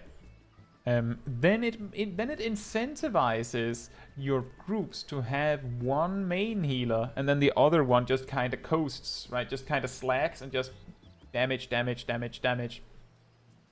Even though it feels interesting, ultimately that's what's going to happen. One healer is going to be just doing most of the healing, and the other one is just spamming Broil or Ruin or Stone or something and just sandbagging it.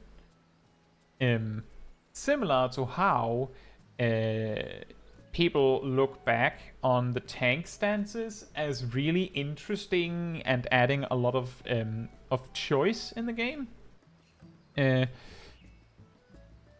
For the most part, like, what it meant was if you had a terrible group that didn't know how to manage enmity, then you were stuck in tank stance. No fell cleave for you. If you were in a group that did know how to like manage enmity, then you do like 1-1-2-3 combo while in the tank stance in the opener, and then you switch to damage stance for the rest of the fight, pretty much. So there wasn't really anything to think about. There wasn't really anything to worry about. There was just a correct answer. And could you imagine queuing into normal raid roulette as a healer and just hoping that your co-healer isn't one of those like sandbaggers that just cleric stands from start to finish? Like, oh man, that would not be fun, I don't think.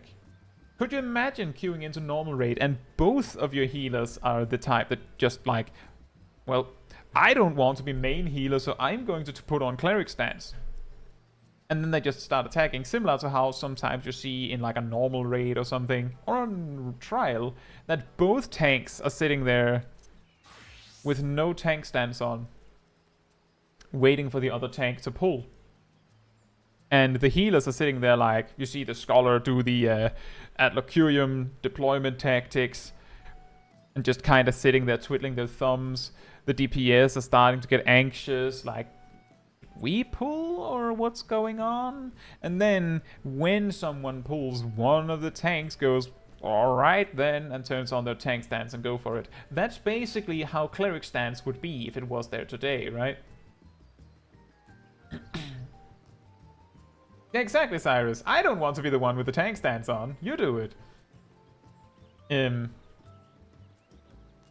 So the reason why, like, so yeah, I get that, JL. Players want the option to make the wrong choice so that they, well, it's not so much that, in my experience, based on what I've seen, people that know what the right choice is want the wrong choice to be there so that they have the option to not choose it. Because as far as I know, the people that complain that tank stance and damage stance for tanks were removed are mainly the players that know that it wasn't that interesting at the end of the day. Like, they know that, but they wanted the choice anyway. Also, I just realized I have exactly 115,000 HP. Nice. But yeah, the thing is, having choices is interesting. But if the choice is, do you do the right thing or the wrong thing, that just makes the game unnecessarily complicated for new players. And that is also, like, exactly as Blade says, people who already know the right choice want the bad choice to be there so they will be even better over the beginners and bad players. Thank you so much, DZN.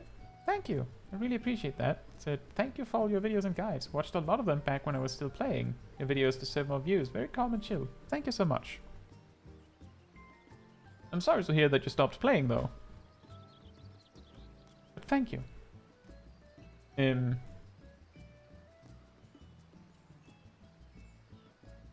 JL says, if tank stance was a thing, I'd feel like I'd go back to Paladin and put tank stance on permanently because Paladin don't do damage anyways.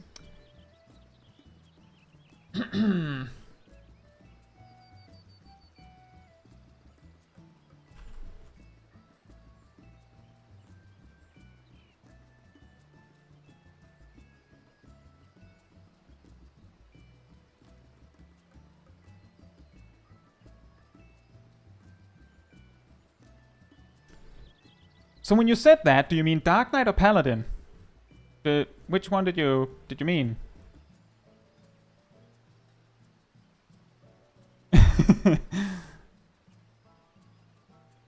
Because Paladin does actually, on average, perform slightly better than Dark Knight on damage. It's just that if you have a coordinated group, Dark Knight and Gunbreaker does more damage. Paladin is good now. All tanks are good now. Somehow Dark Knight and Gunbreaker... Well, Dark Knight is simultaneously the best and the worst somehow. That is what you can see over here.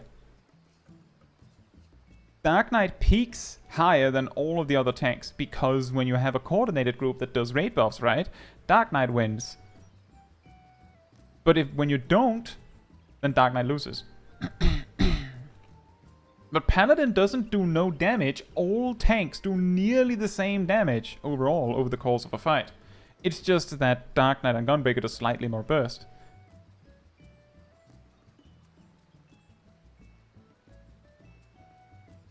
Oh, JL, the reason why Paladin does less damage is probably not because of Hallowed Ground. They already paid for that by it being 7 minutes.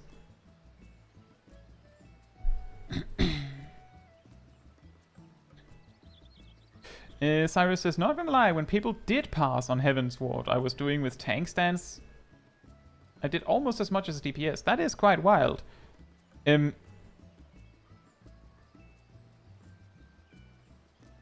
exactly, Blaine. The thing is, if you're in a group that passes, right? If you're in a group that tries to be the best of the best and rank high on passes, then all 8 of you are probably trying to maximize damage, in which case you're probably stacking raid buffs correctly, in which case Dark Knight and Gunbreaker automatically become the best.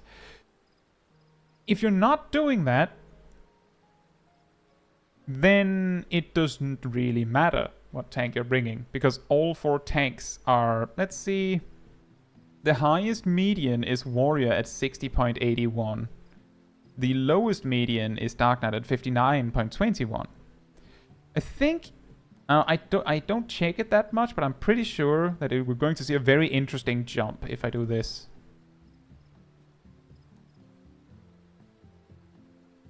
So this is the 99th percentile, so that's the 1% performance.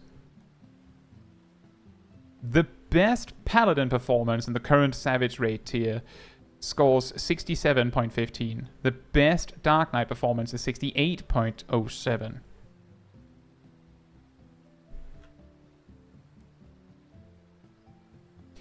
If we were to boil that down to like strict percent, Dark Knight is like 1.3% better than Paladin. At best. So do not worry, all tanks are viable. All jobs are viable. It's even more funny when you start to look at healers.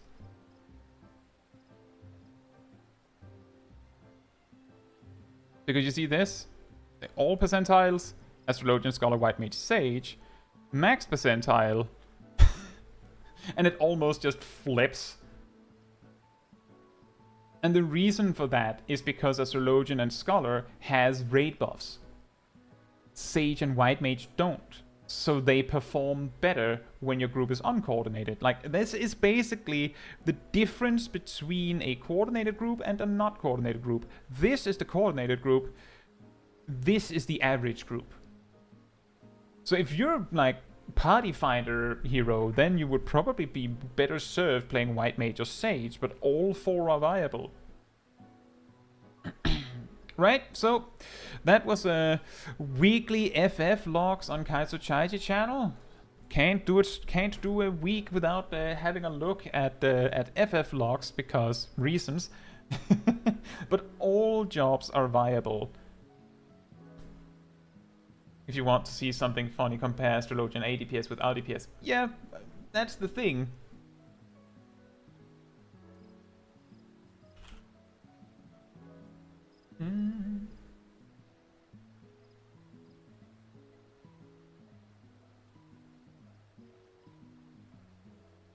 RDPS, so just taking the speedy rundown, RDPS, the big R,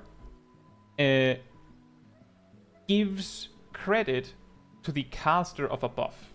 So if I'm a samurai and I use his Absene and I had an astrologian card on me, well, let's say I had divination on me to be more broad, and my attack does 106,000 damage, then those 6,000 are probably going to be a significant portion of that damage, around 6%, is going to be attributed to the astrologian, as if the astrologian did the damage, because technically they made it happen by giving the buff to the samurai. ADPS actually says this is how much damage if we count only the damage you yourself did personally. Which of course means that the astrologian loses like a massive majority of their benefit, because they don't do good damage. There's a reason why gravity does significantly less damage than holy. There's a reason why fall malefic does significantly less damage than broil. That's because astrologian gets its damage elsewhere by throwing cards around and that. So if you look at ADPS, then it looks very awkward. Yeah, Cyrus says, what? All jobs are viable? Gotta love that the meta was stupid before classes. Classes what? Got adjusted. Well, the thing is, what is the truth and what people think is the truth is not always aligning. I remember, right when the most recent Extreme came out, we saw someone shared on the Discord server a party finder group that was progging on this fight, where they said no paladins. Don't know why. Don't know why. But everyone that looked at it was like, let me see. Knowing the fight, maybe there's a thing with this mechanic or something that is causing them to not like Paladin, or I don't know, maybe there's something there. Like, they really, really had to dig deep to figure out what possibly could be the reason. Yeah, there are specific parties that don't want red mages, and that is also the utility tax thing, is that red mage does slightly less damage than a black mage, slightly, but in reality it's a few percent. And well, you know what? Let me fish out the FF logs again real quick for the common point that I make whenever we talk about FF logs.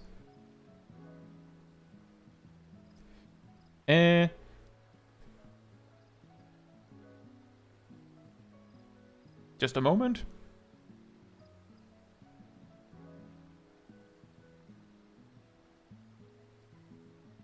Here we go.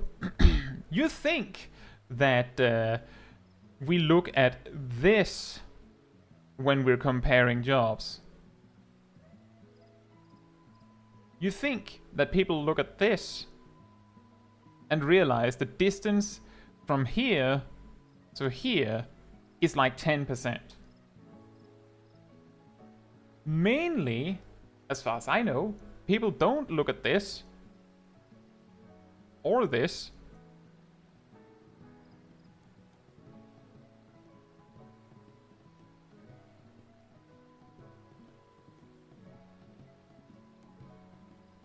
I'm trying very hard to prove a point here. Don't laugh. They also don't look at this. They look at this. They look at this. Like, they really look at this. They see this and say, black mage is better. So why should I bring a red mage? Also, I know something about their Verays costs them something called a utility tax or something, so they're probably bad. So I don't want a red mage. I also don't want paladins, because I heard that there was like a previous raid tier, the first raid tier, where they weren't that great right at the start. They couldn't beat the first raid tier in full crafted gear, like minimum item level basically. They couldn't beat that, so therefore paladins are completely unusable.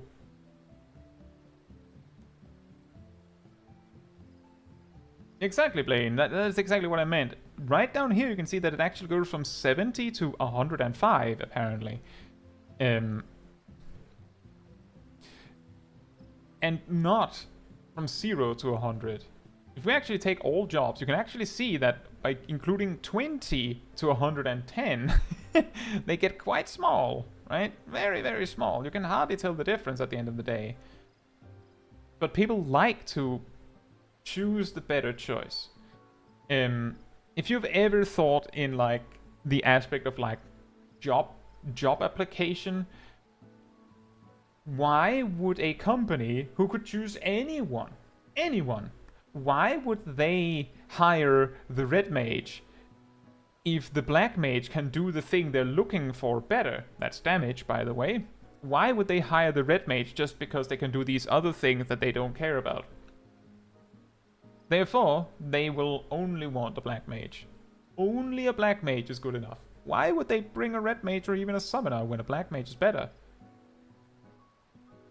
So when they make these groups and they aim for perfection, they say, I only want the best job for the specific occasion. And ironically, I'm pretty sure that in a party finder group, unless everyone is prepared to give it 110%, the red mage is probably going to be better. Like, not because the red mage is easier. In fact, I would agree that red mage might in specific circumstances be harder to optimize than black mage. Sometimes. But because in a group where you can't actually trust people to play well, having an extra person that can just raise you on command is really good.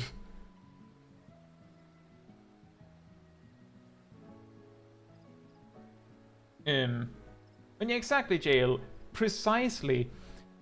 The only reason why Paladin has this association with being bad in the first raid tier in Endwalker was because people discovered that Paladin had a little bit of a problem in the first week of the first raid tier. And it might not even be that. You have to remember that the best players, the strongest players, are likely to play the best jobs. So if Gunbreaker and Dark Knight are expected to be better, then the best players will play those on week 1. Possibly just only play those, but you get my point. This means that if there's a possibility that there's less people playing, like less good players playing the jobs that are that are worse. But yeah, point is, all jobs are viable. It's just that being true is very insignificant when you have to remember that it's not about viability when you're in like Party Finder and trying to be the best. It's about who the best one is, right? If you applied for a job in real life, your potential boss doesn't care that you're viable for the position if there's another person who's better.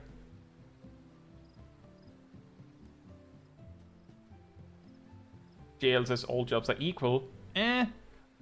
No. They're not. All jobs are equally viable. Some jobs are slightly the thing is, all jobs have approximately the same value across them. It's just that the things that people value, as you say, perceived value, it's very hard to quantify how much value the raise provides for your team. But it's very easy to quantify how much value Fire 4 provides to the team. Right? So that means that there's a lot of, like, you could say soft qualities or utility qualities that are hard to measure. And because they're hard to measure, people just don't. They just don't. They just don't measure them. Exactly, JL. You got it. Exactly on point. You all ignore the red mage until you need the res mage. Exactly. I don't know if that was a typo, but that was a perfect typo if it was.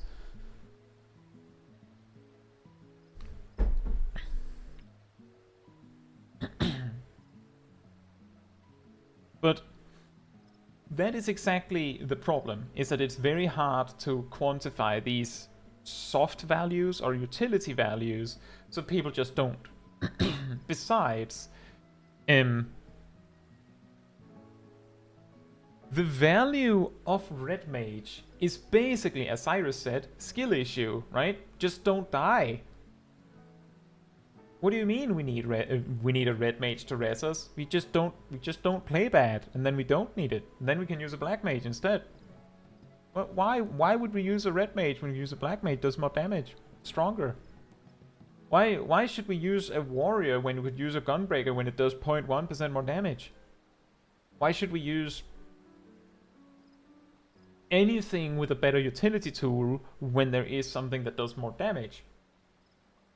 And that's ultimately the problem. If any combination of 8, like any balanced combination of 8 jobs is viable in a raid, like you just bring 2 tanks, 2 different tanks, 2 different healers, and 1 mage and 1 ranged physical, and then 1 melee, and then 1 whatever DPS, and that is capable of beating the boss with no issue, then if it doesn't matter which jobs you pick, then why should you pick the ones with more defense?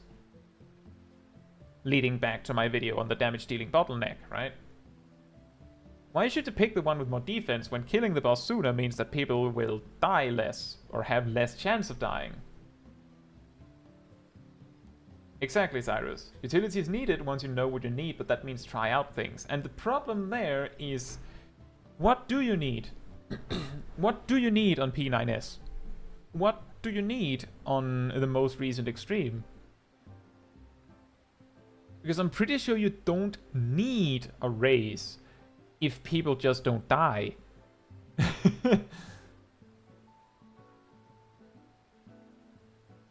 Blaine says, don't most black mages proc as a red mage or summoner before they swap to black mage when they know the fight? The information I have is that that's complicated. Some black mages will simply just go into the fight as black mage and just not cast anything. Like, they will literally just do the fight, not casting anything, and just figure out where they need to stand for what. And when they've gotten acquainted with that, they'll start using the rotation and try and do the things they had anticipated they had to do. And then, like, gradually add more. Some might play summoner, probably, while practicing. Some will even use summoner or red mage specifically during proc because they have raise, and then switch to black mage when they go, oh, well, we've met in rage now. So it depends. It depends on the group. But the point is that in the pursuit of making sure that all jobs are equally viable, we've also made it so, or we have, the development team has made it so that utility options are optional, right? There's not going to be a fight where you're like, oh, well, actually, our ranged physical has to be machinist because specifically machinist amongst the ranged physical jobs has 2 10% damage reduction effects, whereas the other 2 do not have that because one of them has this, and the Bard has this. Well, you all have that. Bard has this, right? So that's not going to happen. So machinist having dismantle is a detail. It's more that, oh, it's kind of nice if you have a machinist anyway, but the fight isn't going to require dismantle. And yeah, exactly, Cyrus. A raise can extend a fight. But you need that when you're proccing.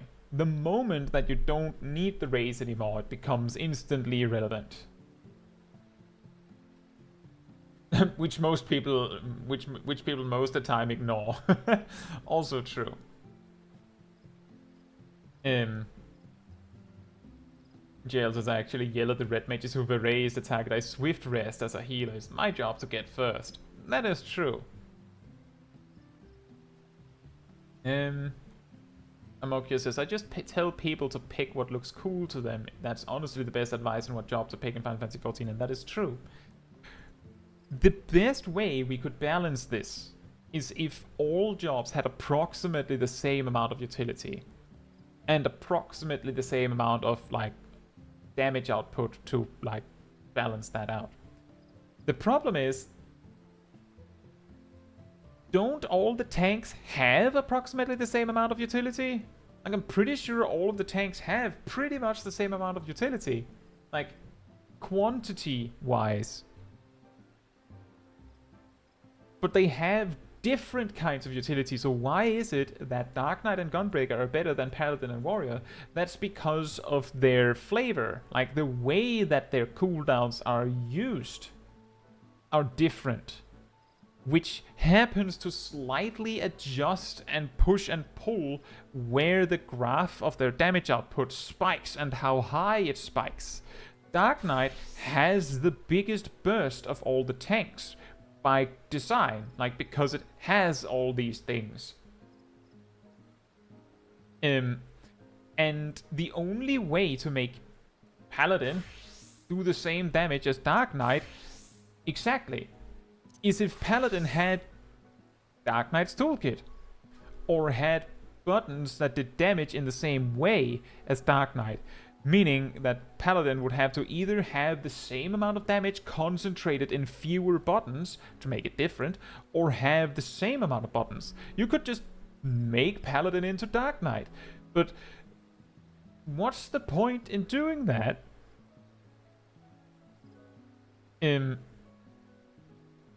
Dark Knight's Jail says Dark Knight has the highest opener burst of all jobs. I don't think that's true. Because the reason why people think that is because there was a time period where Dark Knight had highest priority on the first melee card in the opener. It doesn't have that anymore. I believe it's second priority on the first card. So that means if you have a different melee DPS, they have higher priority. Specifically, a specific melee DPS. I'm not saying all melee DPS. I'm speaking of a specific one. Let me just check the data on that. Ninja has higher dips on the on melee cards than Dark Knight. Ninja has the highest priority on the first card. Or in the opener, Ninja has the highest priority on all melee cards. But if you don't have a Ninja, then Dark Knight has priority. But only if it's the first card. If it's not the first card, then Dark Knight is not priority anymore. Then you put it on the Samurai. 2 minutes in, both Samurai and Ninja beats Dark Knight. So after the opener, Dark Knight drops to third priority. So it does not have the biggest burst ever.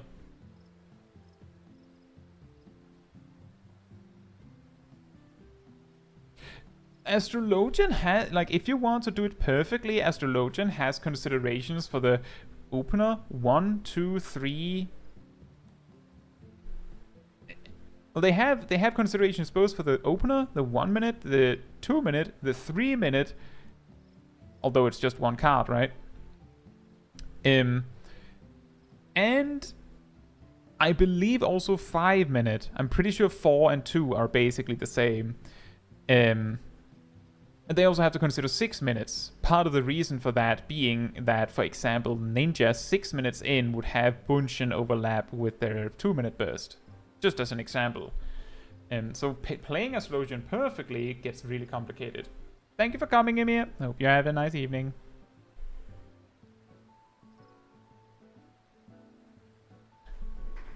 Thank you, Sir Cyrus. I appreciate that.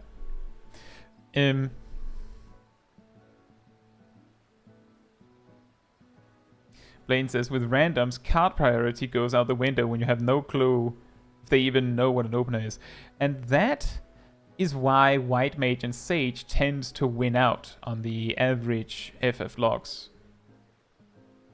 because the Astrologian is just standing there confused. With randoms, you use the enmity list. I mean, with randoms, you use the DPS meter.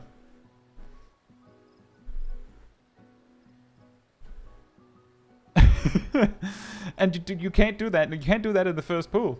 You have to just freestyle it in the first pull. Just go, well, I mean, Samurai probably knows what they're doing. Ninja probably knows what they're doing. Let's act like we don't use ACT here. Yeah, it's just an example. The thing is, if I was an Astrologian in a raid team, I wouldn't know who to put the cards on because I don't use a DPS meter. So I wouldn't know, but I wouldn't play Astrologian in a Savage raid team. I wouldn't. First of all, if I was a healer in a raid team, I'd probably be playing Sage. But I would probably not be a healer in a raid team. Not in Final Fantasy XIV. What do you mean with in denial? I refer FF logs, but I don't actually make logs. And I don't use a DPS meter. I genuinely don't. If I was using a DPS meter and it was open hypothetically, then you would have been able to see it when I was showing other stuff. Because you would see the ACT icon in the toolbar.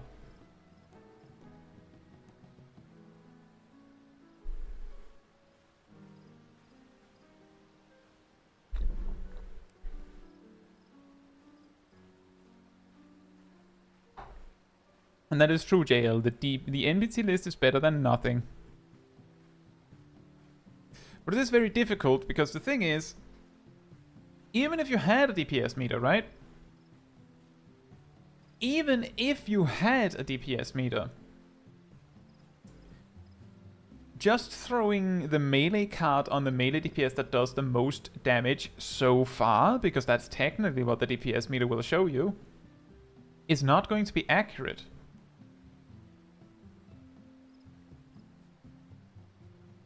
Blaine says enmity list works only for selfish DPS and without deaths, mostly. Well, without deaths, yes. Heals are mostly completely inconsequential, with the exception that maybe Summoner might be able to generate a significant amount of healing enmity. The way that healing enmity works in Final Fantasy XIV is, for every point of healing that you do to someone, you generate half a point of enmity. And that point is then, or that half point is then distributed evenly to all targets you and your target is in combat with. But not with regions, as you also said, JL. And which is also something that I have mentioned in my video on oddities in Final Fantasy XIV, I believe. I'm pretty sure that was the one I basically demonstrated that regions don't generate any enmity. But did you know that applying a buff generates enmity?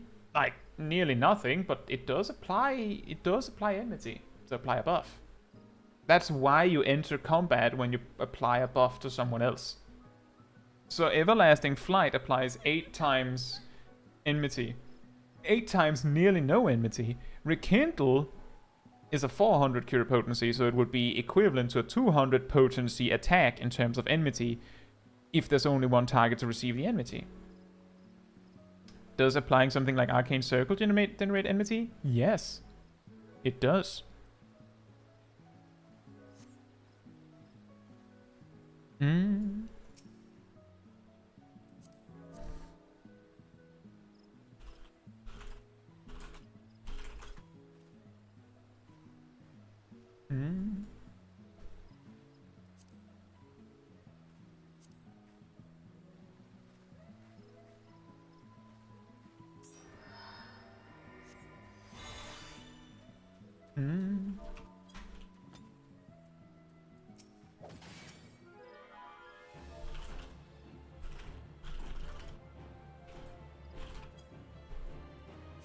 So I did 260 damage with my auto attack.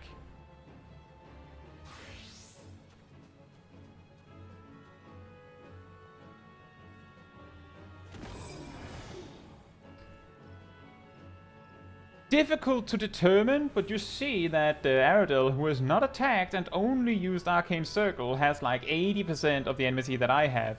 And all Aradel has done is use Arcane Circle. Nothing else.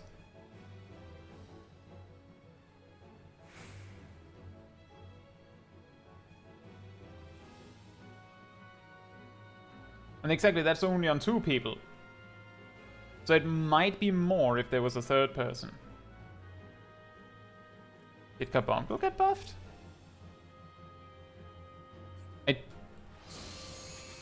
No, it didn't. Wait, what? Yes, it did. But it didn't say that it did. Huh? Weird.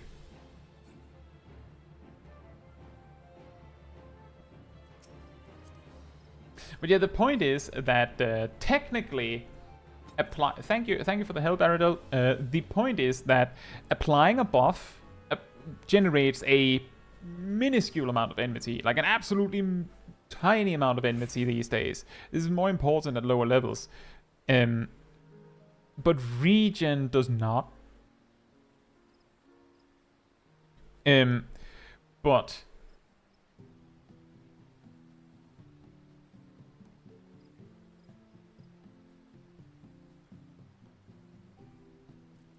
the point I was trying to get to is the following. The amount of enmity a DPS job can produce from healing is so small that if the dancer is winning on enmity because they used Curing Waltz twice or thrice in the fight, then the dancer is probably doing the same amount of DPS as whoever it's beating. Or more. So it doesn't matter that it has like some healing enmity. It doesn't matter. It's probably still doing pretty good. What other DPS jobs could do that? Red Mage could have used the Cure. Melee DPS could have used Second Wind. But again, the amount of healing that they can actually generate is so small over the course of a fight that if that job is winning on enmity over the other DPS, it's probably because they were equal anyway.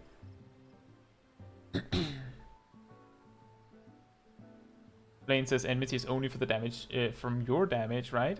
Correct. So the way enmity works, I actually have a really old video going over exactly how enmity works, but that's from before regions stopped generating enmity.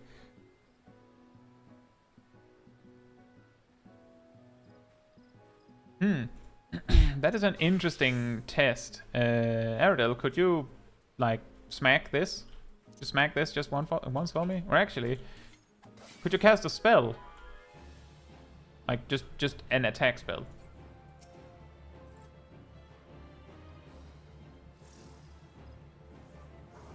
Perfect. I think.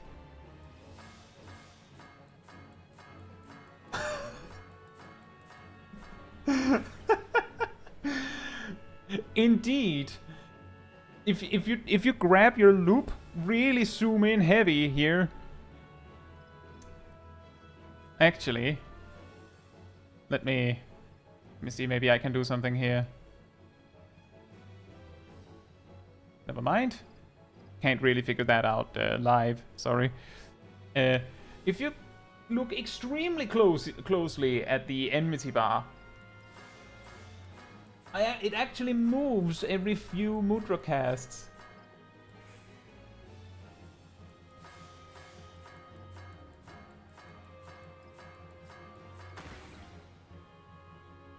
I don't think the bunny does anything though, because it doesn't actually give you a buff.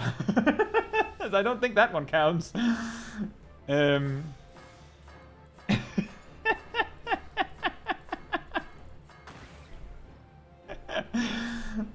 That is really funny.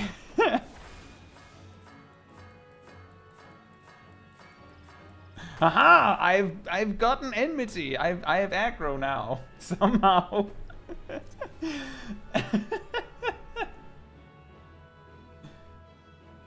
I wonder if the Mudra 10 gives 10 enmity.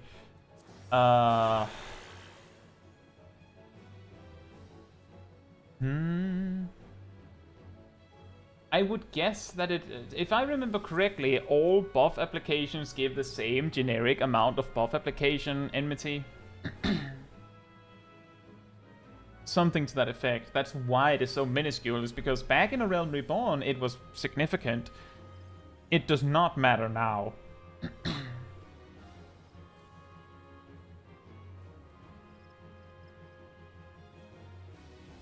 Bloodbath plus AoE, that would actually probably increase the amount. Well, would it? I'm not sure how I would have a good test to do that, because the amount of damage you would be doing would make it very hard to track how much of it is healing enmity. But the question is, does the healing from Bloodbath count as active healing, or does it count as regen? There are some weird exceptions sometimes. Bloodbath, I believe, is considered percentage healing because it heals for a percentage of the damage you did. A really weird percentage. I believe I got it like 18 point something at some point.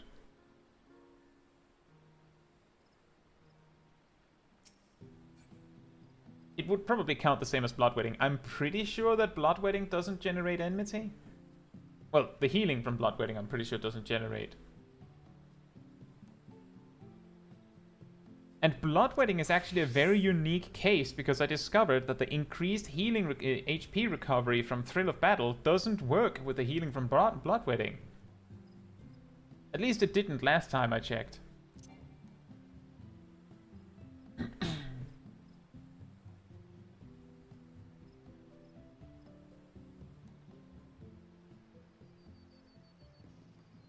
But yeah, anyway, point is,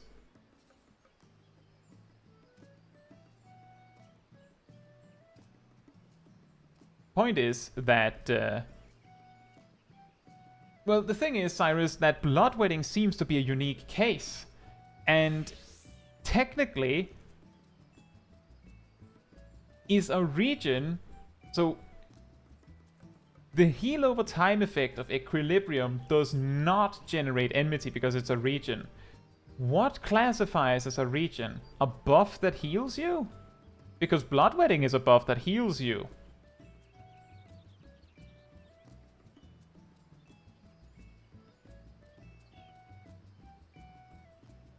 It just happens to also apply a shield.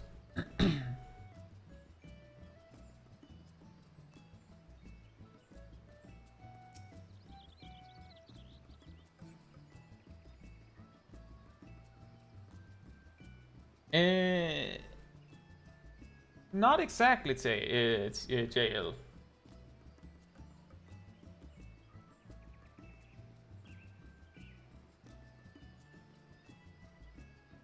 Because the way that it went... Hey T, hope you're doing well. In Stormblood, a white mage could easily over-aggro the tank by casting Medica 2, and maybe even spamming some Medica 1s or Cure 3s if they wanted to. In Shadowbringers, you couldn't. You couldn't over-aggro the tank with that. If the tank had done any semblance of an attempt to get aggro, then the healer wasn't going to take it by casting a heal, because of the way healing enmity works. The reason why healers could do that in Stormblood and before Stormblood is because the tank stance back then multiplied your enmity by like 3. The tank stance we have now multiplies it by 10. So if the only thing the warrior did as they passed the mobs was use overpower once in tank stance, which reduced your damage output by 20% and multiplied your enmity by 300%, so you did 300% enmity, then you actually only did 240% of an overpower on them. Nowadays you do 10 overpowers worth of enmity when you smack them once.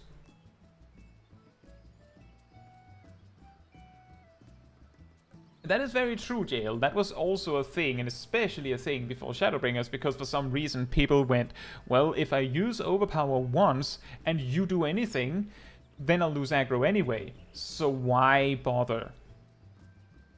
But in Shadowbringers, they gave you so much enmity generation on tanks that you would not grab aggro with healing. And then some point in Endwalker they removed region enmity altogether. In Endwalker.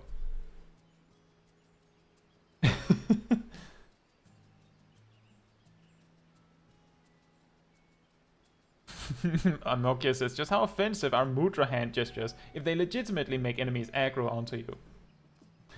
Indeed. Anyway, imagine that. I stopped and halted my solo dungeons experience because I was like, well, we're going to finish up in a moment, so maybe not do that. And then I spent an hour and a half having a surprise impromptu tea time stream instead. Sorry about that.